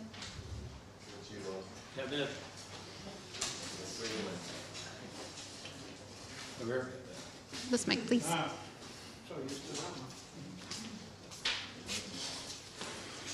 For the record, I am Captain Ed Davidson, Chairman of the IRS 501c3 Florida Keys Citizens Coalition. I'm also a former elected member of the school board. If the repeated promises of Islamorada step-by-step inclusion had been kept instead of broken, I'm sorry, I'd have far left to say. But there's many irregularities and improprieties in the flawed concept of the intended bulldozer-installed, artificial turf-upholstered, commercial-grade stadium office complex. It's already $1 million over budget, by the way, over the original $5 million estimation, all of which the citizens of Islamorada have had few substantive briefings and almost no say whatsoever in the past 2.5 years since the first bid was processed by the school board without consulting Islamorada citizen owners of the park. This is now the second design-build contract. It's a contract, folks, that's what it's called. Already authorized without Islamorada approval on the 11th of February 25. On the school board consent agenda with no discussion and no public comment for what's now a $6 million project. That's the problem.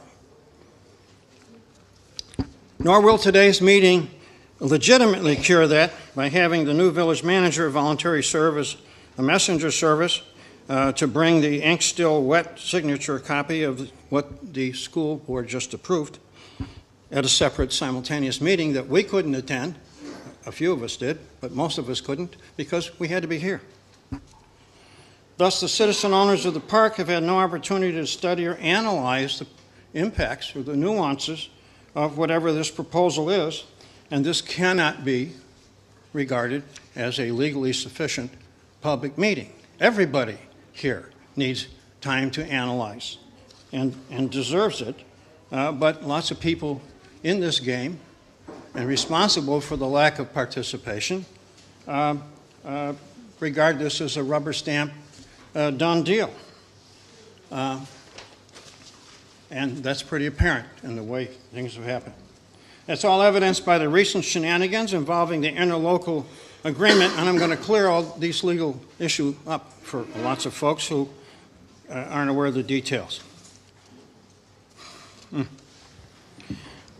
The interlocal agreement was approved on the 7th of May, 2024, but it says that it doesn't take effect until officially registered with the county clerk's office, which incredibly did not happen until 4 days ago, last Friday, 20th of June, when the new village manager, my old friend Ron here, was pressured into signing and registering it 13 months late. One of the many problems with this is that 4 of the 5 councilors who originally voted for it are not, I have 5 minutes.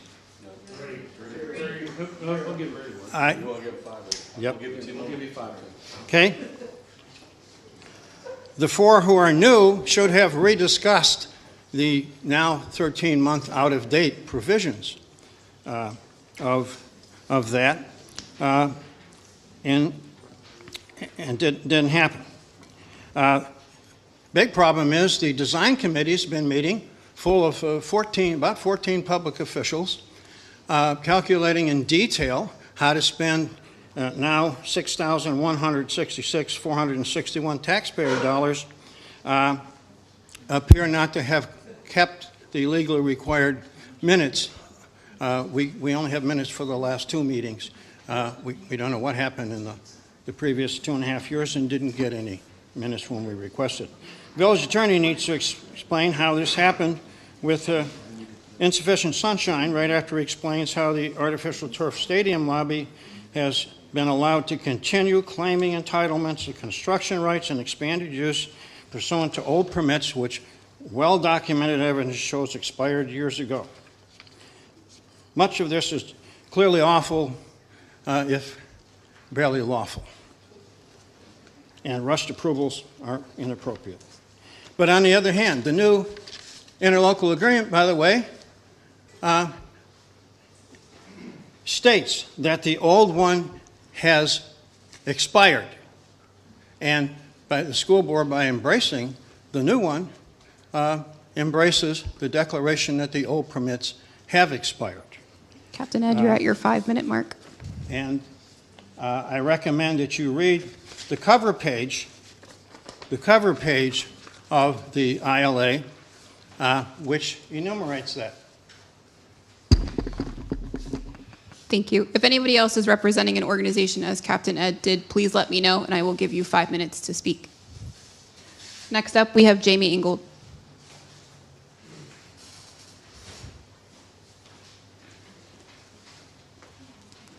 Hello again. So I'm just going to give you a brief recap of what I said over at the school board meeting to kind of tie it all together. First of all, we wanted to thank the village and the county, the school board, to sign that interlocal agreement, which was really, really important for our kids. Because what that interlocal agreement does is it gives the high school students the ability, or the school district the ability, to use our field here at Founders Park. So that was really important, and I think that was a win for everybody that got signed. But the next step is the use agreement, which is basically the calendar. So Ron or Miss Leotard, I think from the high school, have to sit together, come up with a calendar to figure out who uses the park, when, what times, what it's for. So that's the next step. And the step after that is the baseball license agreement, which is the most important agreement I think that we're going to talk about, because that agreement is the one that's going to stipulate what exactly gets done. Now, the school district has said their budget was $5 million, according to what John Dick told me the other day, who's on the school board. The presentation that they gave tonight was already at $6.1 million for that concept right there. There's no elevation, which I asked for. We didn't get an elevation view. We have an overview. We're looking down on it, but nobody's looking at the 2-story elevation view when you're pulling into the park where the home plate is. And there's this 2-story building there. And there's another concrete building down the road for offices and some other stuff and whatever. So I think that's really, really important that we get an elevation so we can see the whole picture of it. I also think that Dr. Walensky, who is here, Woltansky, I'm sorry, she reminded me in an email, because I emailed all the school board members with several questions this week. They peppered them with everything. She reminded me that the interlocal agreement has positively impacted thousands of student athletes, especially in track athletes over the last 25 years, and I think that's pretty powerful. Because what it did was it allowed those students to be able to play on the field over at Coral Shores High School while the baseball team was here at Founders Park using the field. So that was really, I think that was great. But wouldn't the $5 million, if you had thousands of students in other additional programs, track and field, lacrosse, soccer, whatever, if the school board has $5 million to put into something, why wouldn't they put $500,000 or $1 million into fixing our field here at Founders Park, tearing it up, putting in a new field, doing everything the way it's supposed to be, the way it was? Because, by the way, our baseball team, which was awesome this year, won 12 out of 13 home games on that third world country field that they just played on, that we've been talking about. So, and they won a district championship. So I would just say, if we look at this and just say, we're not saying not to do the field at all, whatsoever, absolutely do the field. But the Village of Isla should be the ones putting the money in. And if the village council listens and goes through what that workshop that we just went through and looks and sees what those results were, and I'm going to get off, the results said that the survey results available on the village site clearly show that the residents overwhelmingly prefer improvements to existing amenities rather than new construction. So in short, they want to preserve the park and not develop it. But we need to, as the Village of Isla Mirada, pay to take care and put that baseball field back in top-notch condition so our kids can still play on it, all of them, and not let the school board do it. Thank you. Next up is Sue Miller. Sue Miller, the greatest baseball fan here. I have been watching baseball games for the last 70 years since my parents used to take me to Forbes Field in Pittsburgh to watch the Pittsburgh Pirates. And I have had 2 sons play baseball here at Coral Shores. I have a grandson that's on the baseball team now, and I'm very proud of all of them. And I am happy to see how much enthusiasm there is for our baseball program, because it is a great one. And now to the sad part. I think it's really a shame that we are here squabbling over issues that should have been decided a long time ago. Back in March of 2024, Mr. LaFear was here for a workshop. Many of you may have been here for that. And we were promised that every step of the way we would have an agreement between the school board or the school district and the people of Alamorada who own our park. I don't think that's really happened as we anticipated. Then in May of 2024, 13 months ago, we had another meeting where Mr. LaFear promised again that we would always have these agreements, we would have workshops, and we would all discuss. And here we are 13 months later, still squabbling over, should we have artificial turf or should we have grass? Should we have a concession stand or should we have food trucks? Should we have a simple restroom or should we have 7 that was in the plan that was approved by the school board tonight? 7 restrooms in that plan. I just find that really overkill. And we now have a porta potty. And you know, I think we should replace the porta potty, but I don't think we need 7 restrooms. So I think that the end result of what I have to say is that why can't we be adults and sit down at a table and talk out what our differences are instead of having one side of the room cheering for one speaker and another side of the room cheering for another speaker. Let's get together and figure out what is best and let the school board know what we as a community want on our park. Thank you.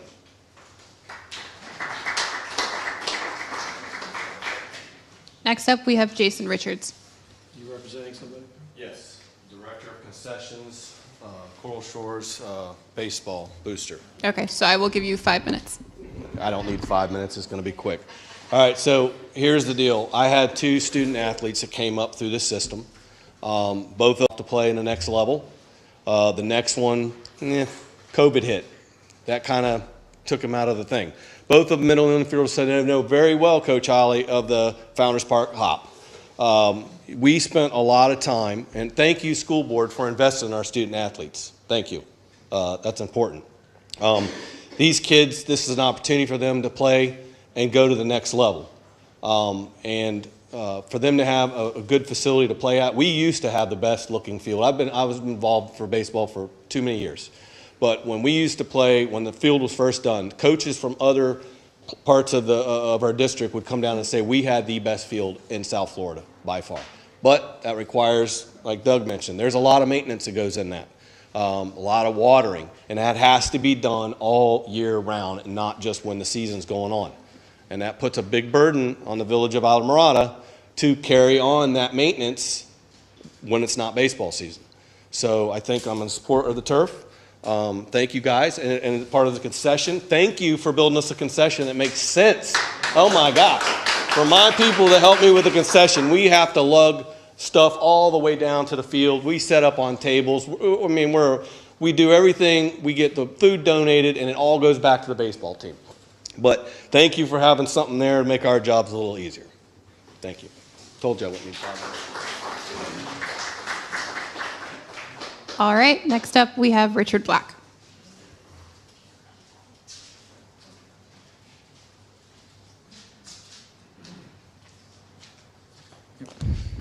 Richard Black, Plantation Key. As Jamie Ingle said, I was one of those thousands of students that benefited from the agreement between Alamorada and the school board on allowing the baseball to play here while we ran track and cross country or whatever else in Coral Shores. That being said, when the time that field was built, like was mentioned, it was one of the nicest fields around. And Alamorada has the capability of doing that again and needs to do that again. Just some facts. There was plenty of numbers thrown around, but a couple of times we hear that 5 of the 30 MLB fields are grass. Well, that's great, but we don't have the money to support that. The school district doesn't. We don't either. Nearly every college in the United States is a turf field now. So those numbers, I mean, I agree. I love grass. I think it would be amazing to have grass, but again, we can't afford it. I think the village of Alamorada can afford to do the majority of these updates to this field that needs to be done while it stays in the hands of the village of Alamorada. Too many things in this county get pulled from one direction to another, and the next thing you know, our residents lose access to it. Whatever agreement needs to be made, it needs to be done well, and the whole community, Coral Shores, everybody can benefit from this field.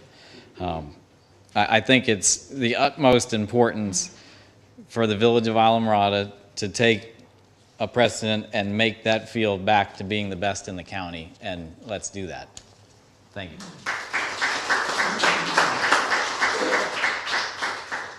All right, next up we have Billy Pope.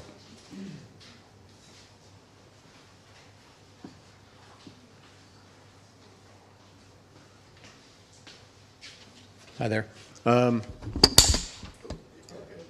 Broke it. All right, well, I'll talk like this. Billy Pope, Plantation Key.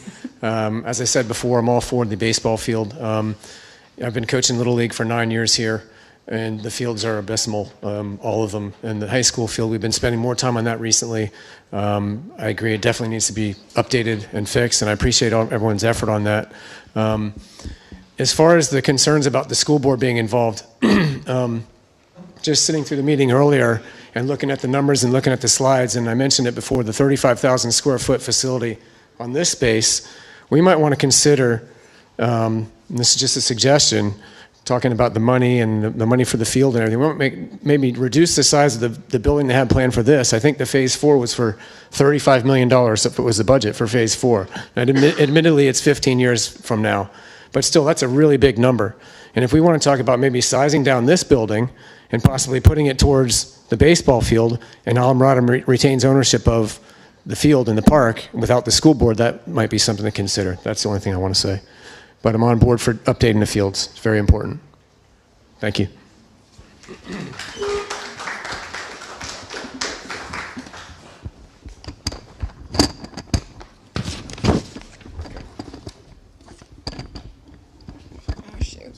You're all right. Don't mind the technical difficulty. All right. Thank you.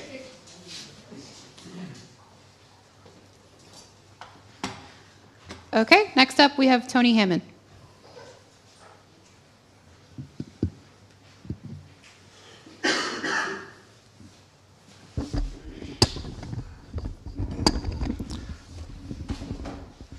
Don't use up my time. No, not at all. All right, so I just want to pick up where I left off last time, and I also want to reiterate what Coach had to say about the maintenance of the field. I spent 40 years, 50 years of doing the maintenance on a field. I can tell you that with the interlocal agreement that we have right now, it's impossible to do a sod field the way it needs to be done. It just can't be done. A 2024 study by the College Sports Research Institute found that 92.9% of D2 schools and 87.4% of NAIA schools are now going to artificial turf. Why not more of those NAIA? 87.4 is a huge number because they're the ones with limited budgets. Why not the D1 schools? Because they have the money to be able to put the sod down and maintain the sod like it should be. That's simple. I think that's a key thing to remember.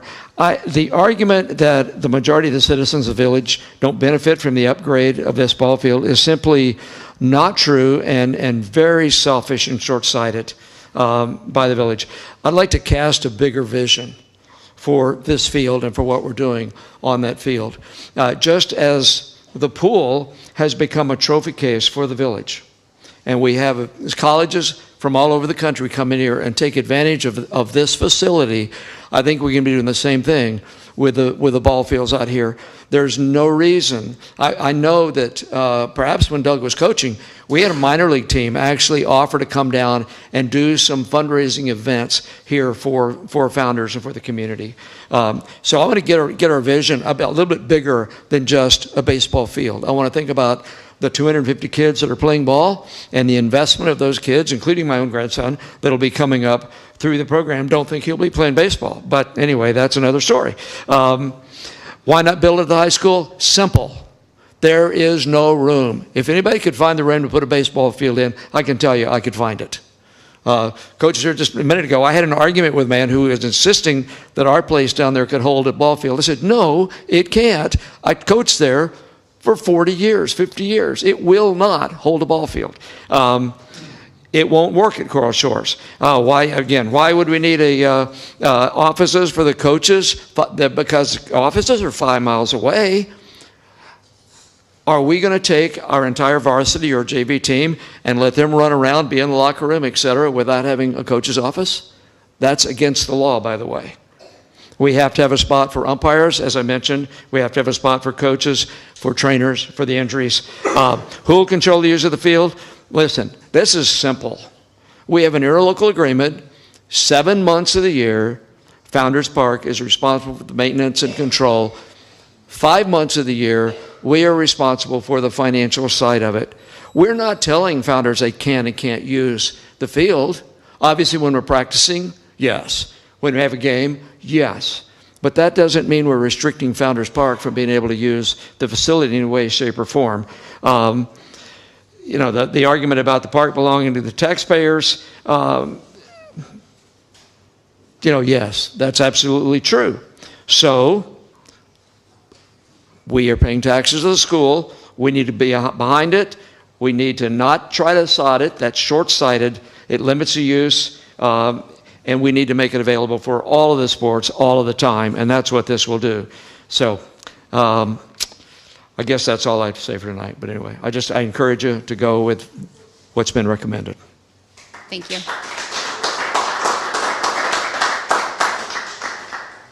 All right, next up we have Cameron Solis.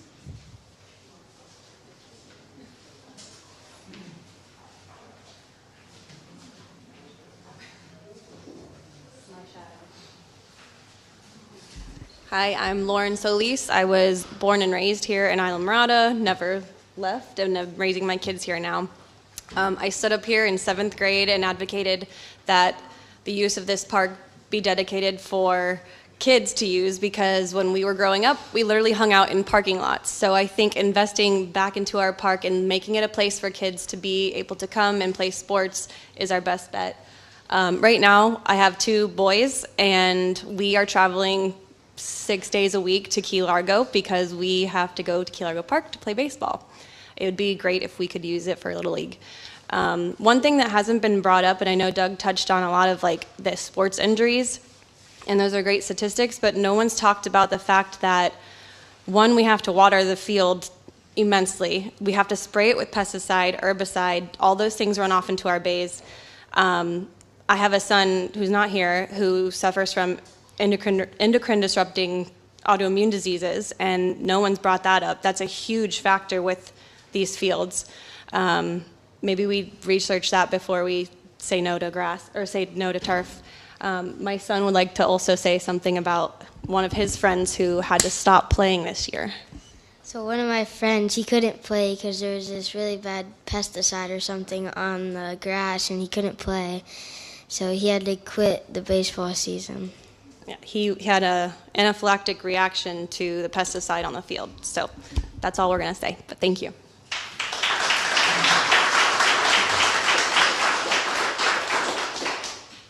All All right, next up we have Alina Davis.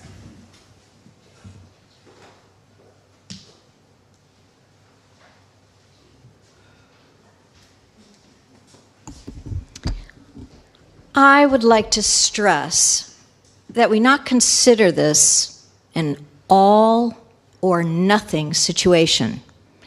This is supposed to be a meeting of the minds between what the school board is proposing and what the residents of the village of Isla Mirada would like to see. There is no doubt that that field needs improvement, obviously. The problem that I have with the school board vision is if you've been to Key West High School, it's not a field, it's a stadium. You have a 2-story massive structure, and I can just imagine people coming onto the park, and that's the first thing they see when they come off the highway is a 2-story park. That is a stadium. That is not a baseball field.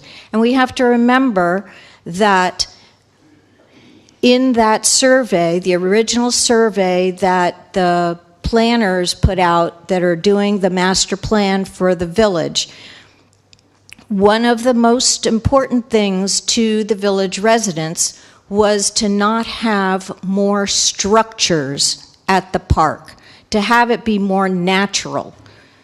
Turf, grass, those are different components of this. But I would suggest that you say that you have to have a training room, you have to have this. Well, where is that now? Did they just change the rules? I don't know. I don't have kids that play baseball, but we do use the park. And this is a park. It is not a baseball stadium. Thank you. Frank, do we have anybody on Zoom? We have Joe Wishmeyer and Andrew Newman. Okay, we're going to do the Zoom and then we'll go to the second sheet of people. Yes? I wasn't able to sign up. I was talking to a parent. If there's any more open time, I will be brief. Yeah, go for it. Okay, Mr. Wishmeyer, you're up first. Yes, thank you. Joe Wishmeyer, Plantation Key.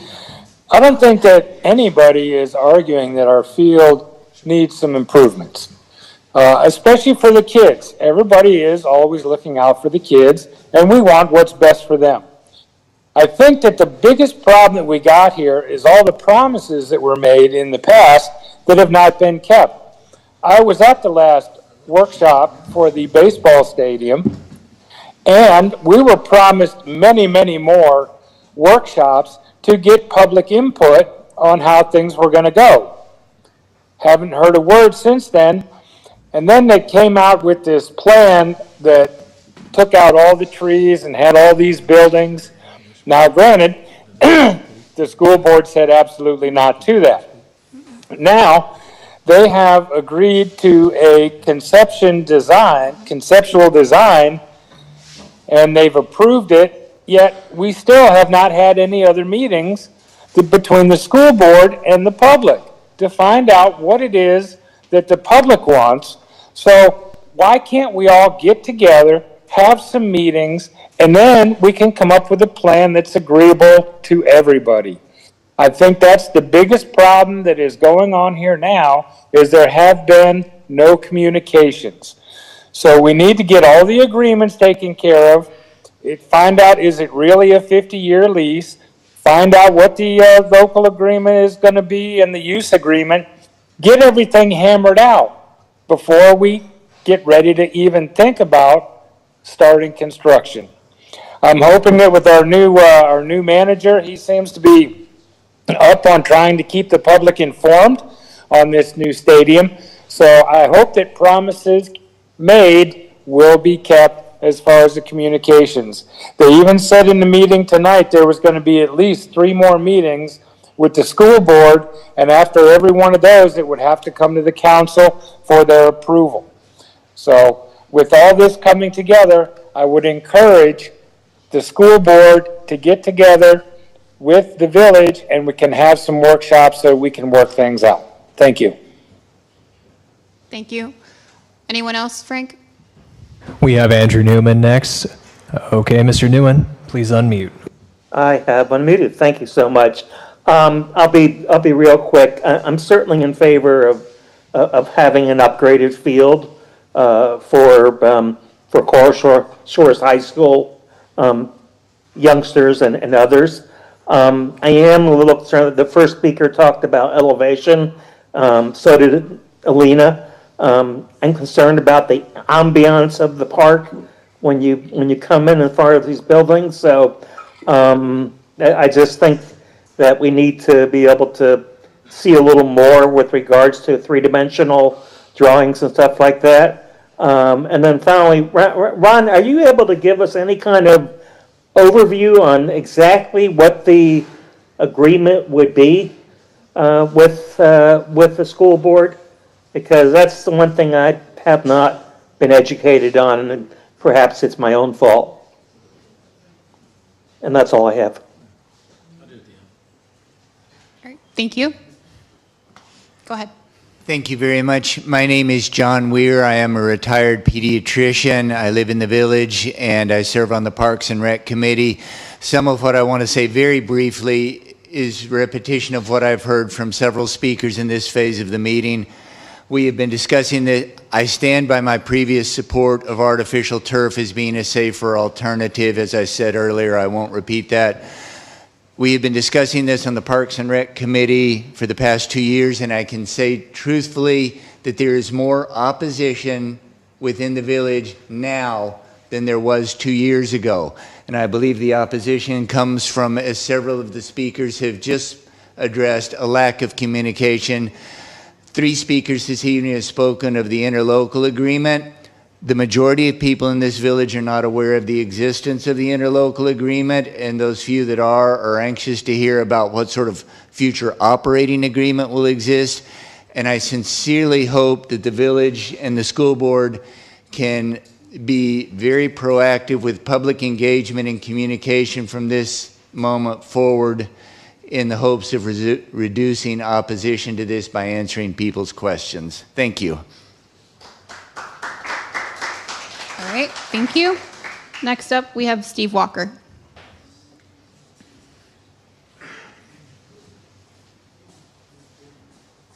Hi, Steve Walker, Plantation Key. I spoke at the school board meeting very briefly on this subject, and I come from a different perspective on this, and that's behind home plate.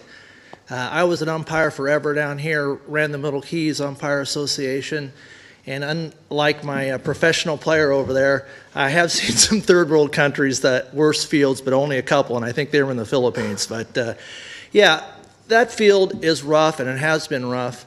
About 15 years ago, I emailed the school board, the president, the head coach, all kinds of people saying, as a representative for FHSAA, that I cannot recommend this field for playoffs. And that's a knife in the heart to the program. And I didn't do that maliciously. I actually did that for the program because there were some safety issues they need to address. And it was addressed. And I'm telling you, I don't know if you guys realize how this works, but once districts are done, they take local county refs like myself, and I would go to Dade or Broward to ref games. So why? No dogs in the hunt. I don't know your school. I don't care who wins. I'm just here to call balls and strikes, outs and safes, right? And when I go to those other schools, oh my God, I've got designated parking, umpires here. Here's your facility room. Here's a towel. You want to take a shower? I'm like, well, maybe later. You know, so I'm just saying these are upgrades that you should have to not only be competitive, but to be respectable. I mean, you got an opportunity to make this right, okay? Let's make it right. You know, I had issues with that field, and I'm sure they've been exacerbated over time. Every place I go now, it's all artificial, and again, you get out of this county, and we're treated better, all right? We just are, and it's a facility thing. It's not a personnel thing. It's not a neighbor thing. It's just the facilities are better. Let's make this one right. That's it.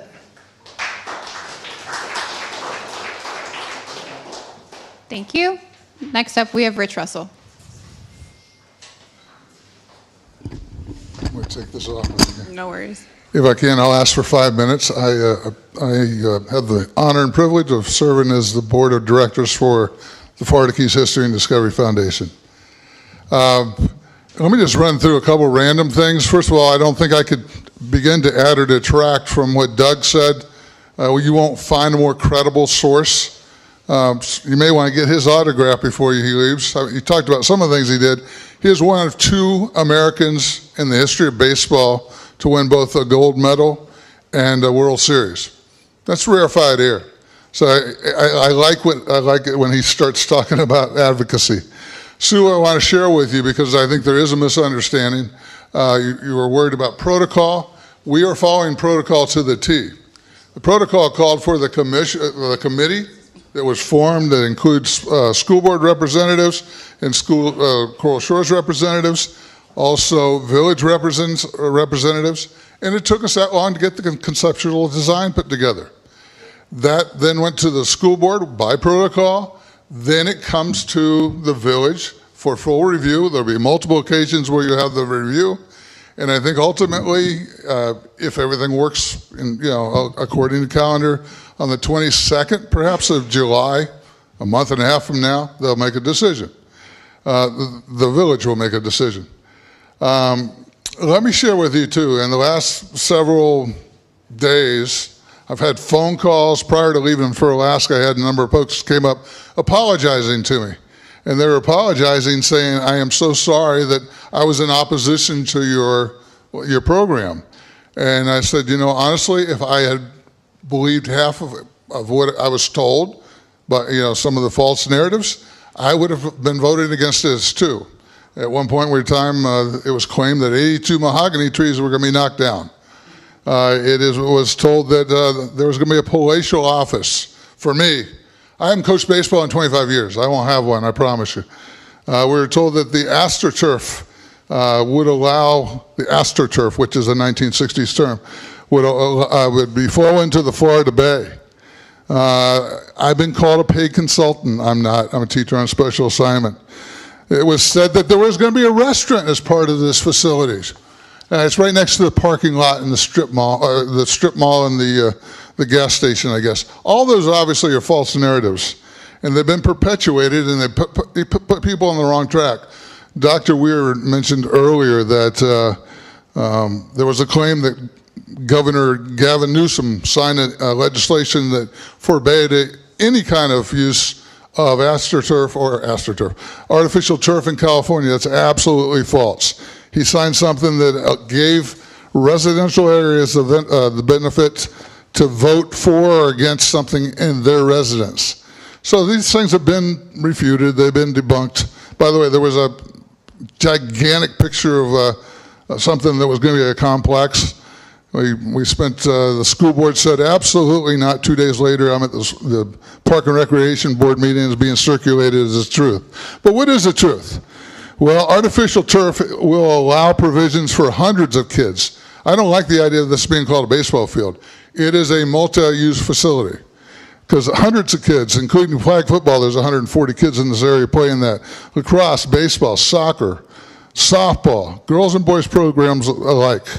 And we will also be able to supplement or augment existing events currently held by Founders Park that we couldn't do with grass. We could also, I'm sure, come up with some creative new options for the venue, things that this community can use but just didn't have a place for them. Hundreds and hundreds of kids who have been deprived of the opportunity to participate and practice and play games on a facility like this will now have it. And make clear that the school board is paying for it. The village is not. The school board is paying for it. We have wonderful interlocal agreements with the school board. There's a great spirit of cooperation. Folks, the school board owns the monument. The school board owns the public beach, and they own the library. And just as, we have great cooperation down there. We've always had it here. We work hand in glove with Maria and with the council, and we'll continue to do that for what's in the best interest of our kids and our entire community. This is a win-win-win opportunity. And I certainly hope that we don't blow it and say to the school board, take your $6 million and run away from it. Okay? They're paying for everything. We're blessed. Let's receive the blessing. One other point, there's a concession stand there, and I should have mentioned it earlier. Revenue from the concessions in baseball really carried us a long way, and we're so grateful to have so many parents and wonderful public servants who man that. That will be available for every other group that wants to use it, not just the little leagues and not youth leagues and so forth, but other events that are held there. It's a wonderful revenue opportunity, one more source, and I think folks will take advantage of that. There are things I think that we'll have going on there that we'd never even conceived of, but this is a creative and active community, and we can certainly go in that direction. Mr. Russell, you got your time. Thank you. I appreciate you your indulgence.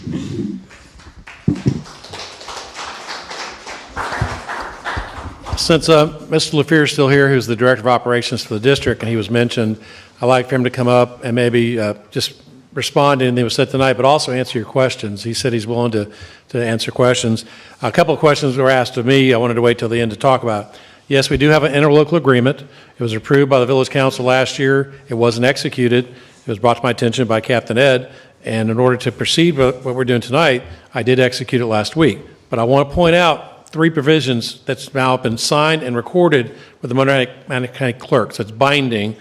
Section 7, the recreational facility by the ball field, both the school board and the village shall meet and confer and mutually agree upon all items to be acquired and placed in or upon the Founders Park baseball field site. In other words, nothing happens unless the village council and the school board agree. Then we have number 8. This was a question by Mr. Newman.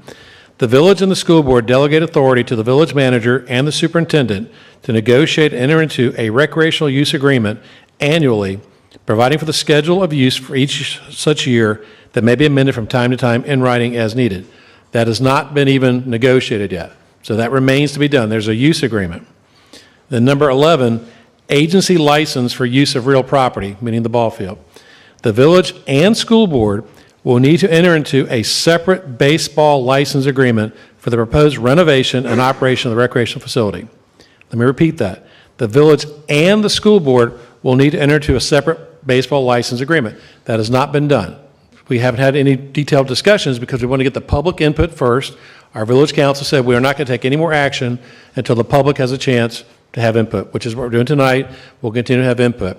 With that being said, Mr. LaFear has come back from the school board meeting. Once again, they did approve the conceptual plan tonight, but that's just the first of many meetings, and he can give you more details as far as the schedule. But Pat, will you come up and just basically respond to what you heard tonight, and then if somebody in the public wants to ask a question, then he can answer questions. Alina, did you have some? I did. So what I understood Mr. Russell to say is that hopefully on July the 22nd, that it will be approved by village council. Oh, let me talk to that because that's the council. Okay.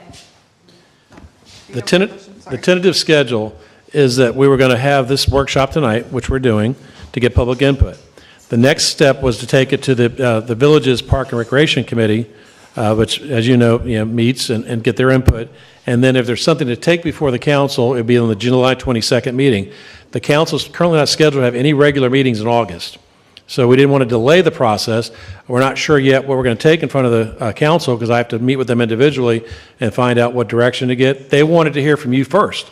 But there is no set plan going forward because until we had the public input, we did not want to schedule anything particularly.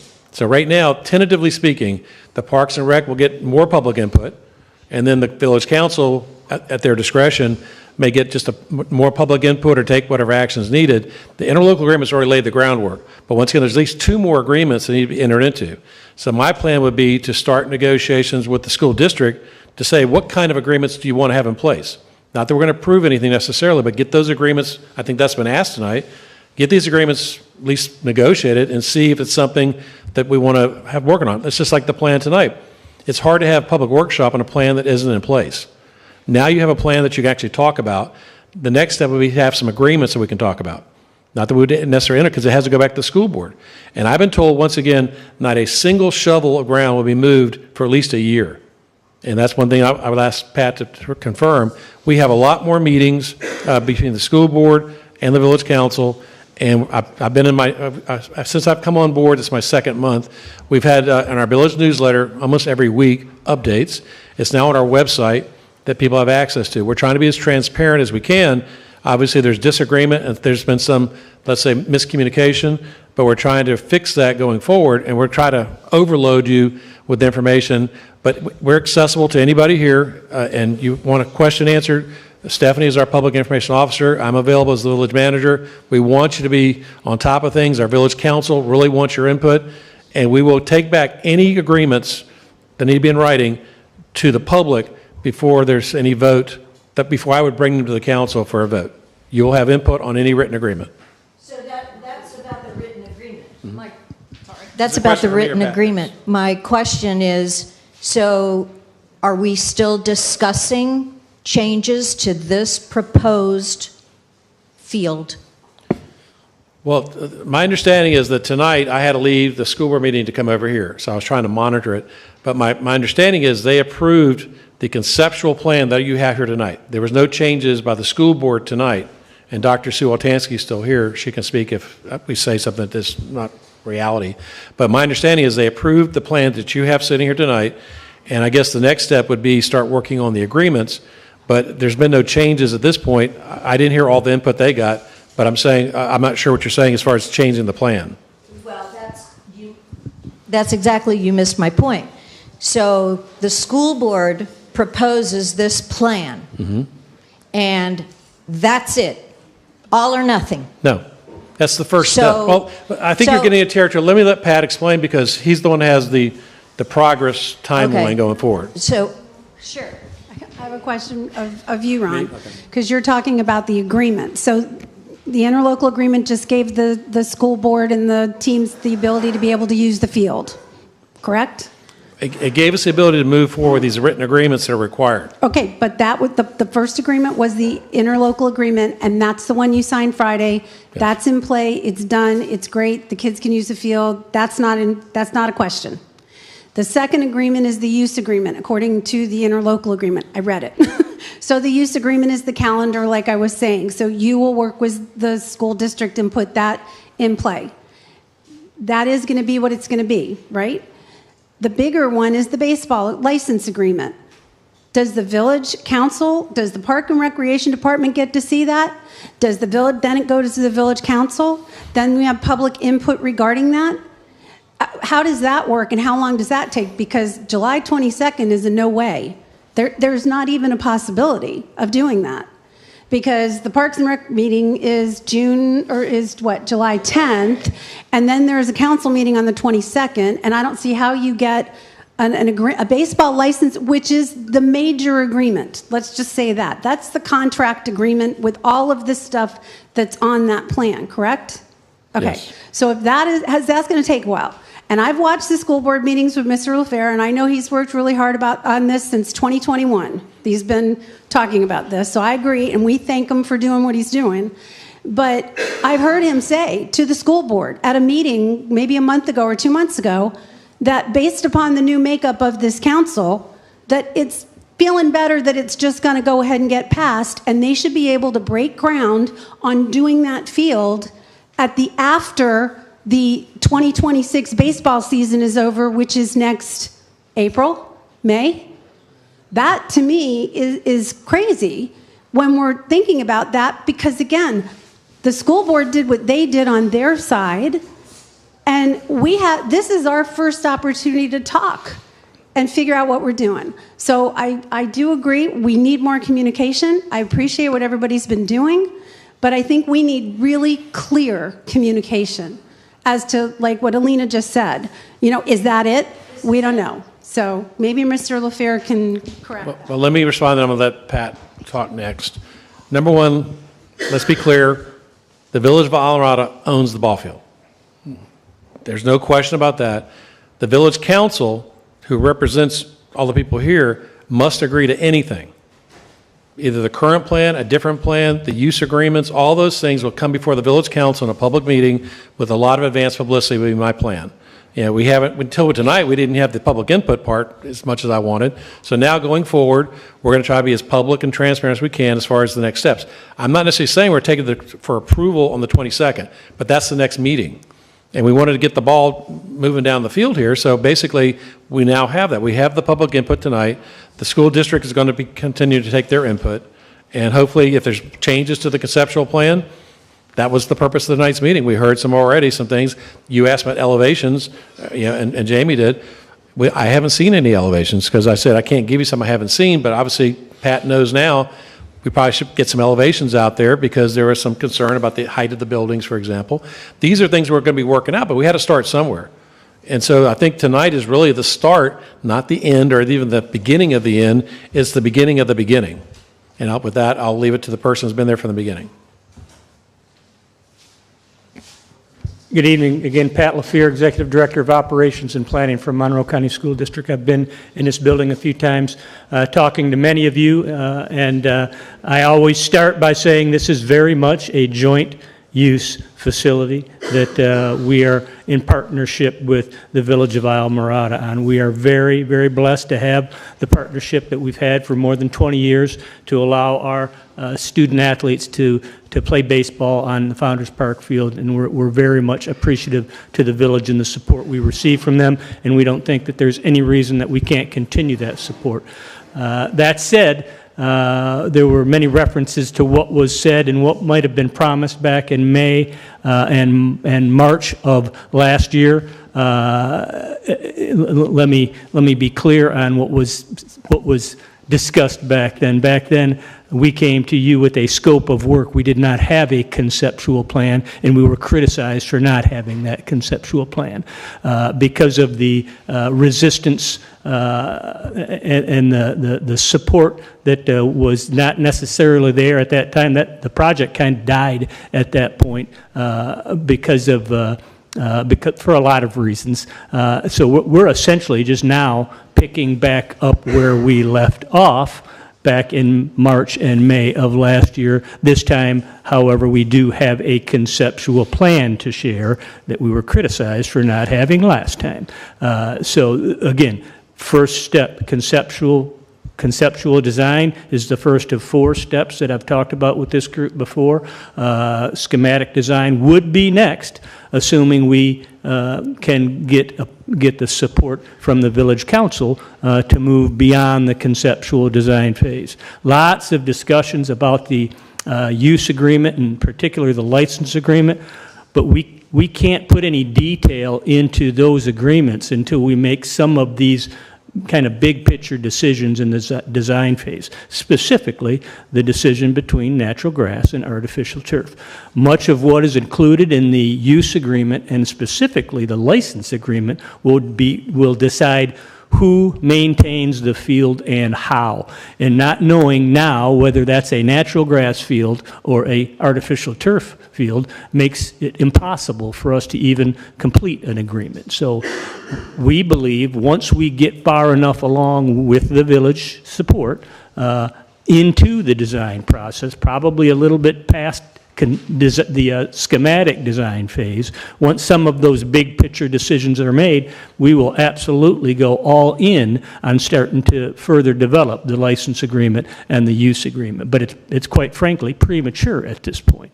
We need some of the big picture design decisions to be made. We teed up what is the conceptual design for the school board tonight. It was approved, and now we're going to start our engagement as promised last year in March and May. We're just starting the process now. We're going to come back to you to your Parks and Rec meeting. We'll come back to you to how many ever more community meetings like this you all want to have. Again, this is a partnership between the school board and the Village of Islamorada. We are very, very much appreciative of the support we get from the village, and we look forward to working through some of what we hear from the concerned citizens here. We think we can answer the questions. Any questions?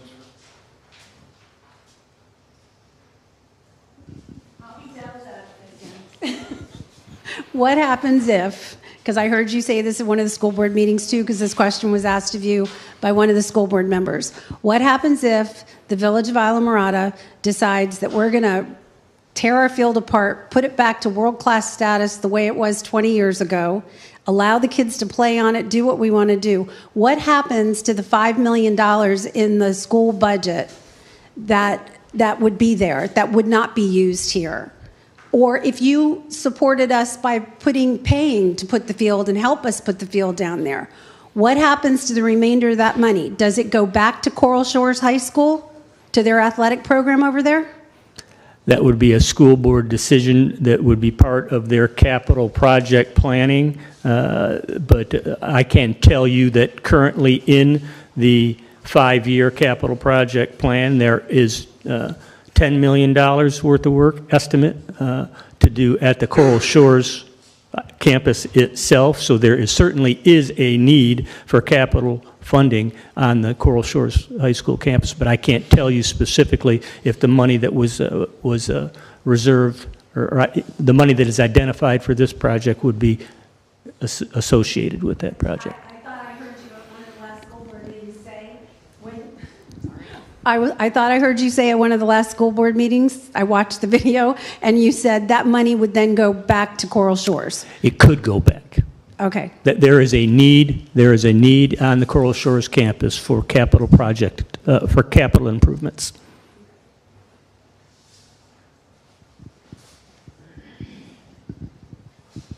Cabinet, it's my turn. Hi, I'm David Engel.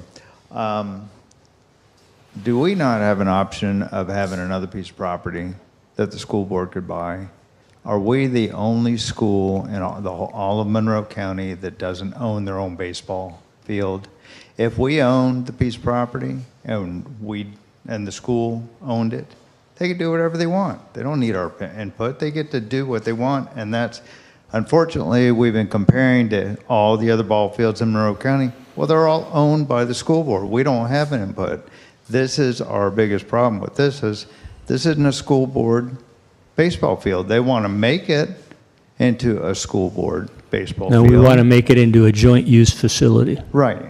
So there is very much so. Right, but there isn't another one in all of Monroe County. No, it's a unique situation, that, like I've been saying all along, very unique opportunity for both the village and for the school board to continue the partnership we've had for over 20 years. And I understand why we got here is because 20 years ago, it was an either or. Either we put the baseball field at the school, or we get a track and the football field and all that. And it was a very intelligent decision to say, no, that needed to have a track and football field and all that because it benefits the most amount of kids, and be able to rent a baseball field over here from Founders Park for $10 a year.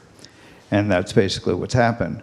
So there's no other piece of property that the school board can buy and build this. I'm not aware of a piece of property that's available large enough to put a baseball field on. Yeah, well, should have bought Tony Hammond's church, but it wasn't for sale. So, oh well. All right, so we are where we are. So now we're just going to have to work together to get this done. And work together we will. You got it. Hi, my name's April, and I'm just sitting here watching everything. Sorry, I'm coming up here to your map. This one right here, that is just the first drawing. Are these trees the ones that are here now, or are these extra trees that have been We did a planted? survey of the existing trees, and they're depicted as indicated on that chart. Yes. Trees. Okay, so this is the two-story building that everybody thinks is going to block their beautiful park. It is not. You have the fire station and us. The entrance, which they want to redo, which is fine. None of my business. But the entrance to the park is here. This is where people see this cute little existing building. Knock it down.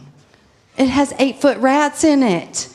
It ate my child's glove and fell on a person's head. That's supposedly where we're supposed to cook food for people. That's where our children are supposed to change. No. They fight them off to go in there. We've cleaned it. It's disgusting. This right here is a necessity. We have someone sitting with a microphone calling our games right here and a fold-out table. It's embarrassing. We love them. Wouldn't have it any other way. Want them right here where we can see. We can cover the game. We have the concession down here because our wonderful volunteer firefighters that come from right here, they have to store everything, I don't know where. They pull it in on, what do you call them, those plexus and bike things, whatever. Anyways, they're dragging it and pulling over here with their Blackstone that they're pulling behind their truck to get it here for us that we have donated money to feed the people that come and watch our children play. You have a question for me? No, I don't have a question for him. I've been listening. But anyways, this is not going to obstruct you. This new dugout, new bullpen is already in with the grass. My child's an outfielder. He's constantly getting hurt. He's having to capture the iguanas and fill the holes like it's a golf divot, but it's a lot larger. He's been hurt several times. But these stadium, we don't have a complete stadium for seats as Key West does. One, because they're like in the middle of downtown. So they like have to get it because the balls go hit the houses, driving down the road, yada, yada. We still have that. Anyways, we need it. I don't care how it gets done. Our children deserve it.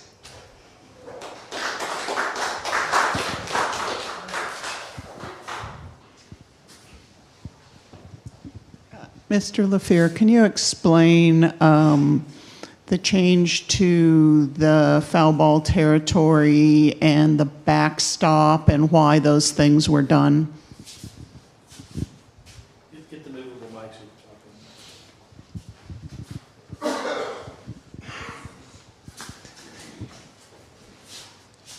you can talk. So in working with the design team, specifically the coach and athletic directors, there was interest, a twofold interest. There was interest in reducing the number of foul balls that go out into the highway, and there was an interest in creating space for a concession and press box building. So what they decided to do was move where the existing home plate and backstop is up forward enough.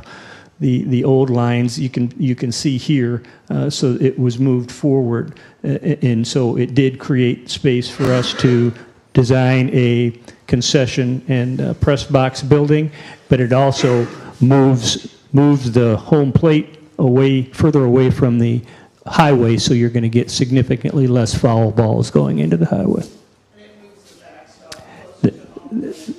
The backstop will move along with it too, which will add to that same effect.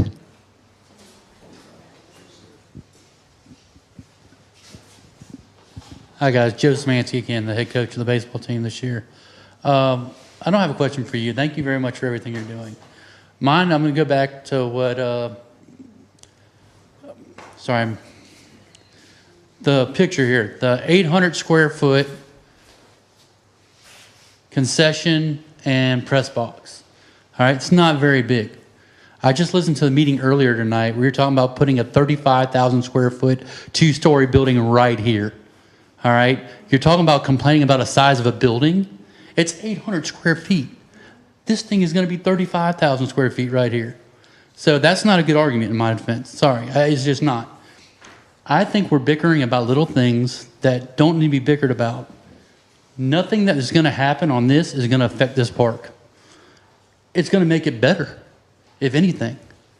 It's going to make it safer. It's going to make it more environmental friendly.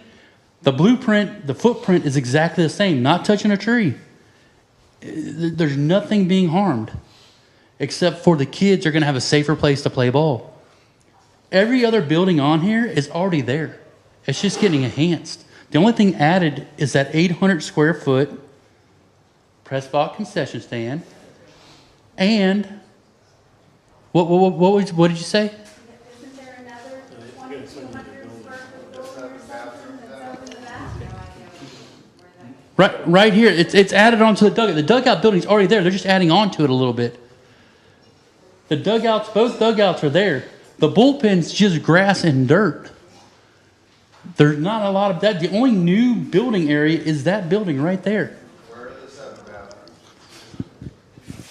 There's how many in the concession stand area? 4. 4 in there. And then you have, it's not really 7 bathrooms. You have four different toilets there. Then the dugouts, the locker room dugouts, have a bathroom for the players on both sides. That's it. And they have 30 lockers and Okay. they have bathrooms and that's all. That's all, and that's where the dugout is now. It's just adding on to it. That was why I was saying it was important to see the elevation. Yeah. Because where the bleachers are those concrete bleachers? No. No. They're all aluminum, it's open. Yes, you can see yes, straight through. yes. And we'll bring elevations to you as soon as we get further Oh, yeah. further ahead. Yeah, we have to have storage area. There's got to be stuff for the kids to store their stuff, us to store the baseball equipment. Right now we're using a trailer that's parked out there. So there's got to be room for that stuff. This is, forgive me if I'm wrong, that's single story, and it's where the building's already at. They're just adding on to that building and making it better. Same way there. The only thing being added is an 800 square foot press box concession stand, and we want turf field so the kids can be safe. That's it. That's all we're asking for. They're not changing the footprint at all of the park. It's staying the same. Coach? Yes. The bullpens are there already. Yeah. They're moved outside the fence just Yeah. for safety. Yeah. Right now, you have to have another player to go down there to protect That's- the catcher so he can get the back of the head with a line drive. Yeah, I just don't see That's just a smart why it's such a big issue to put in one building and put turf in. Sorry. required. And you have to have a coach to be able to be there in the locker room. You can't have the kids 100 yards away. I'm sorry. You can't have the kids 100 yards away from the playing field and unsupervised, which is what we have right now, because that existing bathroom area down there is where the kids go as they're getting ready to go out to the batting cage. That's 100 yards away from where the coaches are trying to get everything game ready. That's not acceptable.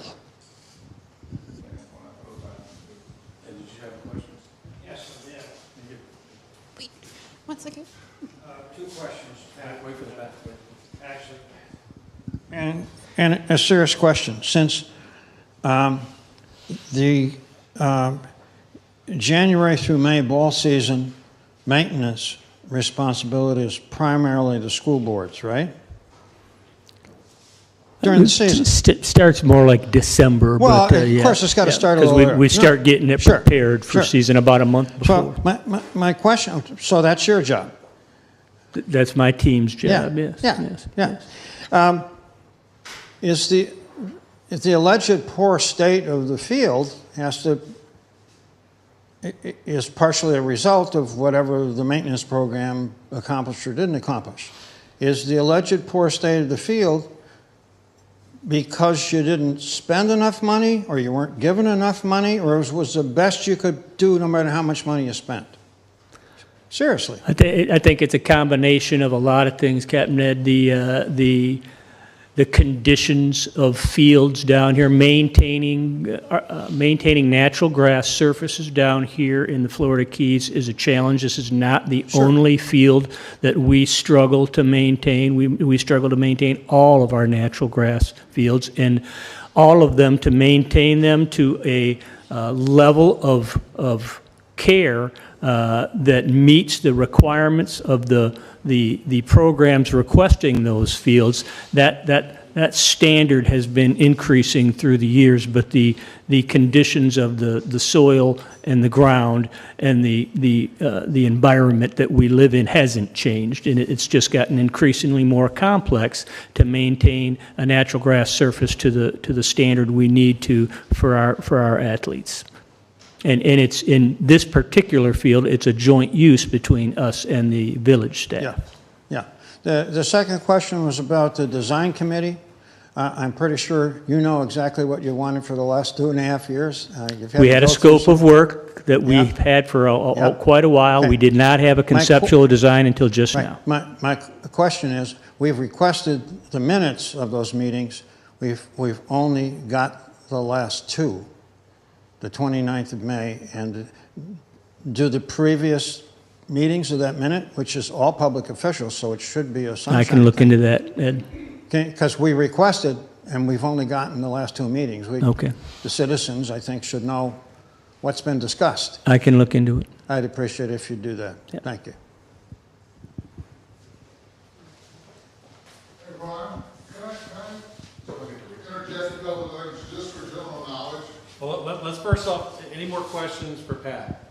Because I'm not sure we have to go from here, but Key West, so I don't know how long it's going to be. So, any more questions for Mr. LaFear? Yeah, let me ask him one more question.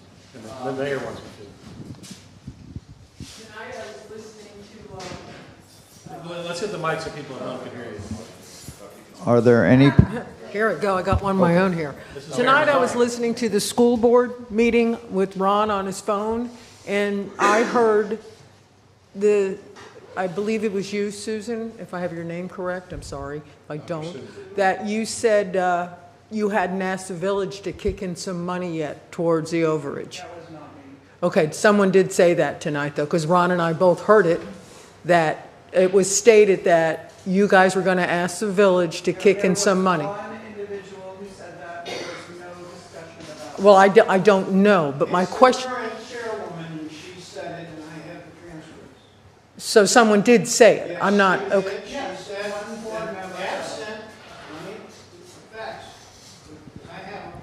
She said that she first asked how much money the village was going to kick in. Yes. And then if it wasn't substantial, they should demand expanded use and possessory interest. And then Mr. LaFear pitched in that some discussion about security and water. My reason for the question was solely because if that is a factor, we need to know that, and that's a big part of the decision. And the last thing I want to ask you is, because I grew up down here as well as a lot of people in this room, I was the first class to actually break 100 at Coral Shores, and we thought we were important. With the changing of times down here and the school clearly is to capacity, why doesn't the school board look at buying a piece of property for other things besides just a baseball field? Because my point is, look at the big tracts of land in the Keys, they're almost gone. And in another 5 years, they are going to be gone. So where does Coral Shores go when they don't have another piece of property besides this park? That's my big concern, is the future for this park, and where is Coral Shores going to expand more and more and more? So those are my concerns and my questions, and the money was a big question tonight when I heard it. Ron knows I looked at him, and that's an issue. So, thank you. So to the first question, which I think was referenced, the comments today made, and there was comments made, the original planning budget for this project has always been $5 million that the school board has been carrying in their 5-year capital plan. And it was a planning budget that was developed based on almost no information with regard to scope of work and or conceptual design.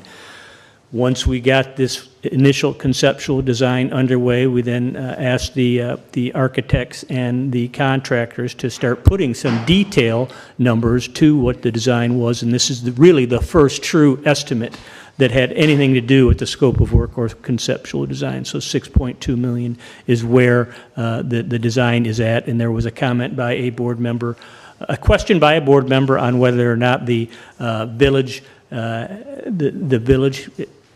whether or not we had asked the village to participate in any type of cost sharing for the project, and my answer to that was no. So the last question for me, in analyzing whether we're going to do grass or AstroTurf, Someone's got to make that decision. Someone's got to go back and forth with it. I would imagine someone's got to come up with the two comparisons, what grass would cost, what's the maintenance going to be, over however many years, and what AstroTurf would cost, and what's the maintenance over however many years. Heard horror stories of 7 years from now, you're going to have to put another $1.5 million into the field to replace it and dispose of AstroTurf, or forget whether it's AstroTurf or another name. Logically, I'm looking at Coral Shores Field. Is there any plans of replacing the football field with AstroTurf? 100%. Yeah. Okay. That's the direction that staff is recommending the school board, and we've had school board support all along. We've got 2 fields already in the school district that are artificial, and we're already seeing the cost saving. We have not hit the return on investment yet.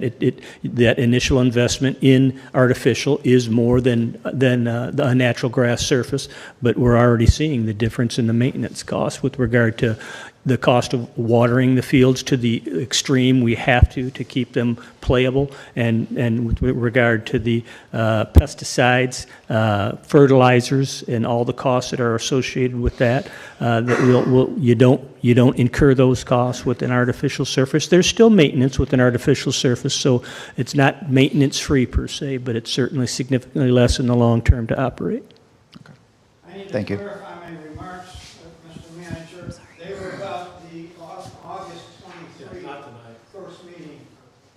August 23 meeting is when the now board chairman suggested that the village had to kick in some serious money and that they should demand expanded possessory interest, and some lock and key concepts came up. Councilmember Gillis. Thank you for coming tonight, and I'm sorry it fell on top of your school board meeting. It makes it difficult for both meetings. My question is about the multi-use field, and during baseball season, which is the December through May-ish time frame, we don't hold that tight. In between games, because sometimes I know it'll be a week or two in between games, is there abilities to use the fields? I don't even really know if any of the other sports that we would run on it would run during that time frame. But then after that time frame, the ability to use that field with artificial, how that changes or doesn't change with artificial versus grass. Let me first state that it is our hope that the village look at any and all opportunities to use this field for whatever program, whether it's their Parks and Rec program or whether it's community events. We are fully aware that that's what the intent of this joint use facility is going to be, and we're going to make decisions throughout the design process that maximize that potential for this field to be used for purposes other than baseball. With regard to how the decision on artificial or natural grass playing surface impacts that, I don't think it does. I think it's probably the same, except that if you start using the field more significantly outside of the baseball program, which we're encouraging, then you run into the wear and tear on a natural grass surface that you don't see on an artificial surface.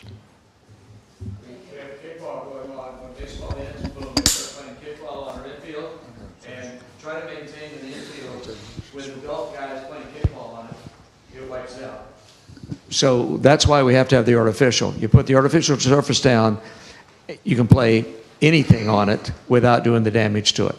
Just to make sure we understand this, we're on the topic of either or. I brought the Minnesota Twins spring training grounds crew here to Founders Park to do the mound and the home plate area the correct way.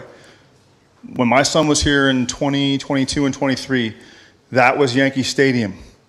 And I'm not exaggerating. We did it the right way. I was told by guys that do that for their living, it's not going to last because of the coral underneath it.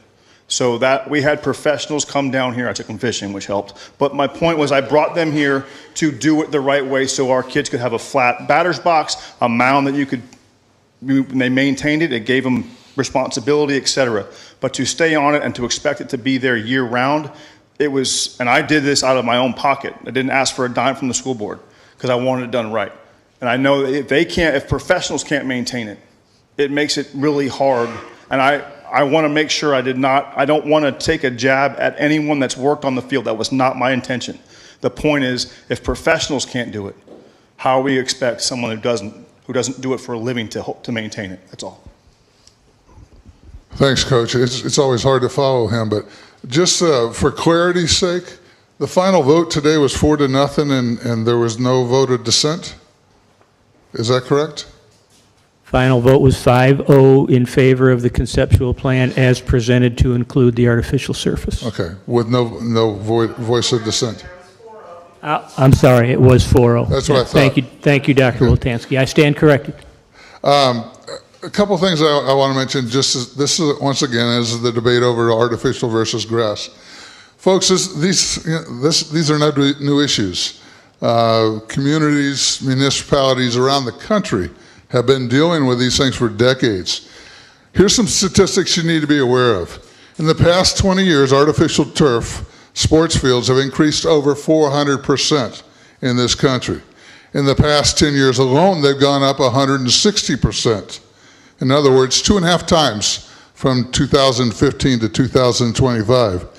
They're currently speculating that it will double once again in the next 10 years. These are people who've done their homework.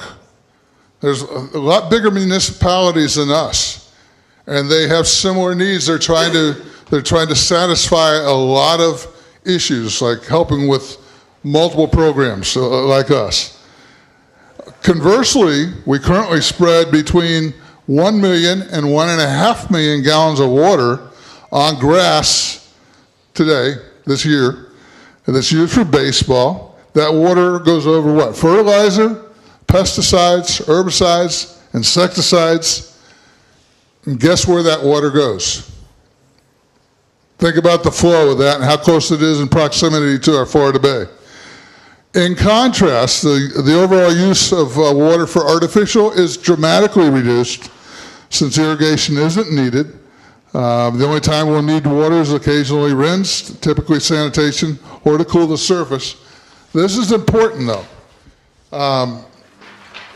The new system, if we go with artificial, as for runoff, the turf system is being designed as a closed drainage setup. It includes permeable turf, free draining stone base, and a network of collecting pipes below. The water can be directed to an approved outfall, and it will be. It's not going to go to it's not going to go near shore water as it is now, and it won't include fertilizer and herbicides, pesticides, insecticides, etc. That's pretty significant because a lot of people have been playing the ecology card. I think we need to play the ecology card, and that was a pair of aces right there. Thank you. While we still have Pat here, any more questions for Mr. LaFear? I believe there's a couple people on Zoom that have been wanting to speak. Frank? We have Andrew Newman again.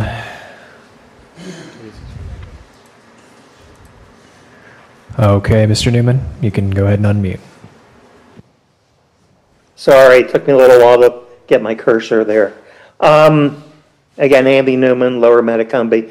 To be honest with you, and I'm not sure, maybe it's because I'm getting really old. I wasn't really understanding exactly where the concession stand are and how this fit in with the overall park. But I get it now.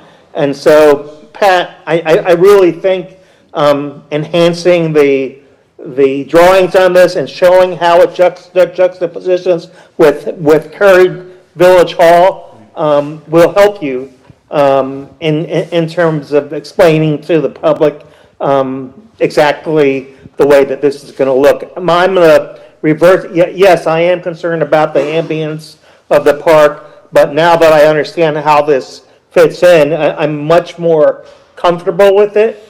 My only concern, I think, would be the covered hitting and pitching facility, and I don't know if that can be moved out behind like left field or not.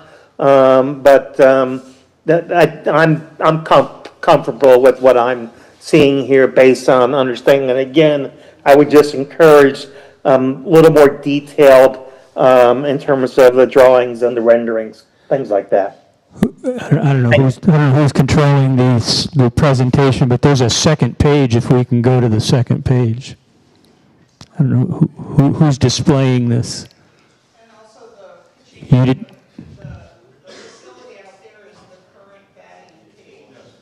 Yeah, I'll speak to that too, Dr. Wotanzi. We don't have a second page to this design.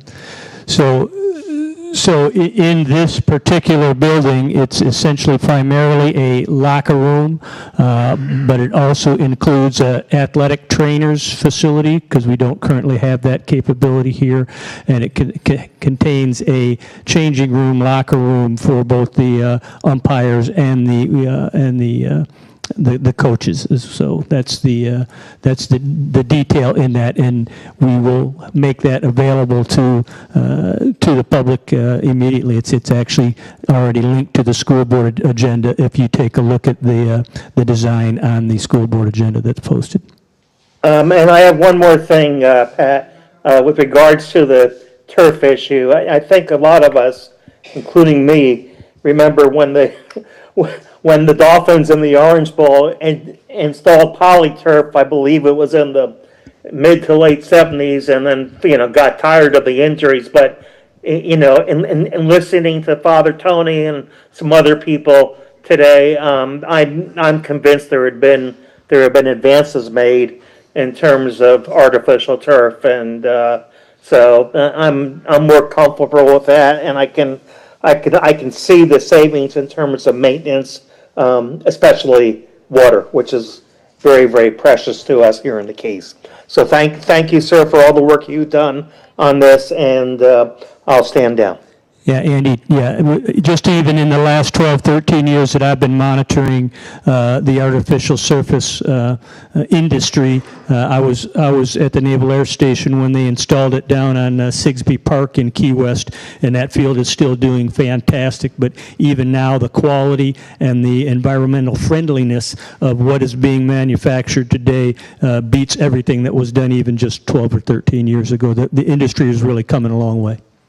And in answer to the question, this is the more detailed plan that we're showing up here now. And so this is the multi-use here. Pat, do you want to explain it? You're doing fine. Oh, okay. So this is the one that we're talking about with the lockers. So you have lockers, dugout access, you have the coaches' lockers, et cetera. So this is that multi-use building here. And over here is where you have the concession stand with the press box on top and 1, 2, 3, 4 bathrooms. Public bathrooms. So you get the 4 public bathrooms here, basically behind home plate. You have the concession stand, and in consideration of Anna Richards, we said we should probably put a plate glass window here because the people in the concession stand couldn't see the game. We wouldn't be able to get any volunteers. So we wanted to put a plate glass window here.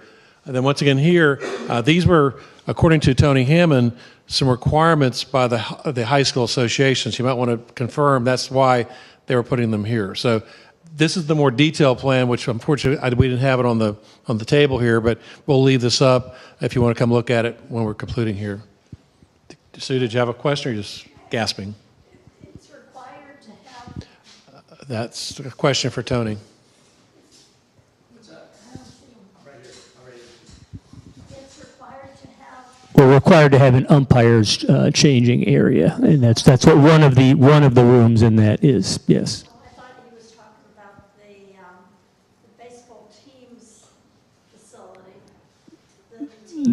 The requirement referred to is specific to the umpires.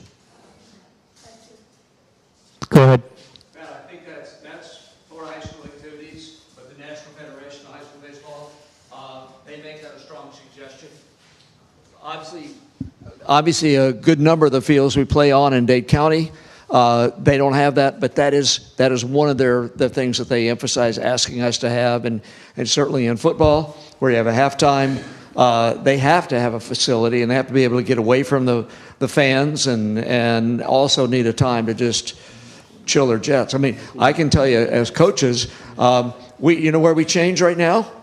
Either in the parking lot behind the government center, or in the dugout where you got. I was questioning the fact that you have it on the home side but not on the visitor side.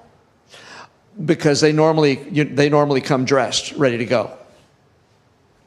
Yeah, I don't find a locker room when I travel. They don't say, "Oh yeah, baseball guys, here's a locker room for you." But for a home team, yes. And the really important thing to remember, as Doug mentioned a few minutes ago, all of our equipment right now is stored in that white trailer that's parked along there. That's crazy. That's the only facility we have for it. So I mean, it doesn't suggest that we are taking it very seriously. Yeah, one second. We heard previously from our mayor, Sharon Mahoney, and from councilperson Deb Gillis. We also have Councilman Steve Friedman and Councilperson Anna Richards. Do either one of you want to make any comments now that you've heard anything, or you're welcome? It's a publicly noticed meeting, so you can speak. Gee, I'm supposed to speak, so I guess I will. To me, I think we've made a lot of progress here in sort of being transparent about where we are with this process. It seems to me at this point in the evening that we're running around in circles. We had the school board here to answer questions. We're going to have another opportunity at the Parks and Rec meeting. So I hope everybody is at least satisfied in terms of where we're at. This is, again, the beginning of the input to find out more information. We're talking about AstroTurf and grass still way down the line. So let's get first things done first. Anna, did you want to say anything? Or? Okay. And Dr. Sewell Hansing here from the school board. Do you have anything to add to the discussion? I'm just happy to be here to listen. Oh, sorry. All right. I would like to say, I actually would like to say, I think this school district has a long history of working with Isla Mirada even before it was the village of Isla Mirada, and I expect with the communications coming back to you guys that can continue. And I think there was one more question about the new version here. Captain Ed, did you have a question with it? Which one? The one that we had first or second? The one that this request. Frank, if you can put up the other image. We're going to leave this one up because everybody's seen. Well, I guess you can switch it back.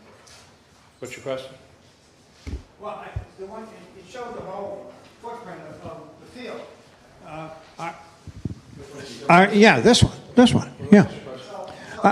Well, but the people can, oh, there it is, okay. Pat, are you going to, what is the extent to which you're going to bulldoze all that out of the way and replace it with the drainage matrix and then the artificial turf? The light green footprint there, or beyond that, or? No, just where the artificial surface is indicated there, yes. Now, the previous design build showed arrows of discharging through the outfield, or is it going to be contained? Whatever you're referring to didn't exist. We didn't get far enough along in that process to even start any type of under the surface storm water management system. So we're not here yet on this project either, because that comes much later into design development phase. We are at conceptual design, not even talking about anything other than a requirement to have some type of stormwater management system under an artificial surface. Yeah, but in the previous stuff, because I have the documents, they did show X-boarding. So you're saying that's not going to happen anymore. That's the footprint there for That's correct. The water management underneath. Well, there will be a water management plan that is associated with where you see the artificial surface. You have to modify the water management permit, right? We'll need to seek permits through all the appropriate agencies with whatever final plans we come up with. Absolutely, South Florida Water Management. Yeah. There was also some peripheral mention of the possibility of an injection well. Not in this Not in this project, no. Okay. I don't see any need for that, quite frankly. Okay, well, they said if they weren't successful in managing the water, they might have to. Yeah, I don't see a need for that Okay. at this time, but again, we haven't really even gotten into the details on that. Yeah, that's, you get the hydrologists together and buy them a couple beers and see what happens. Yeah. No, I think at this point, we're approaching 9:30. On behalf of the village council and our staff, we want to thank everybody for coming tonight. We'll have more meetings, but I know somebody will need to get home. If you want to stick around and talk to some council or whoever here, but I think at this point, we want to thank everybody on behalf of our village council for coming, and we look forward to getting more public input from you. Thank you.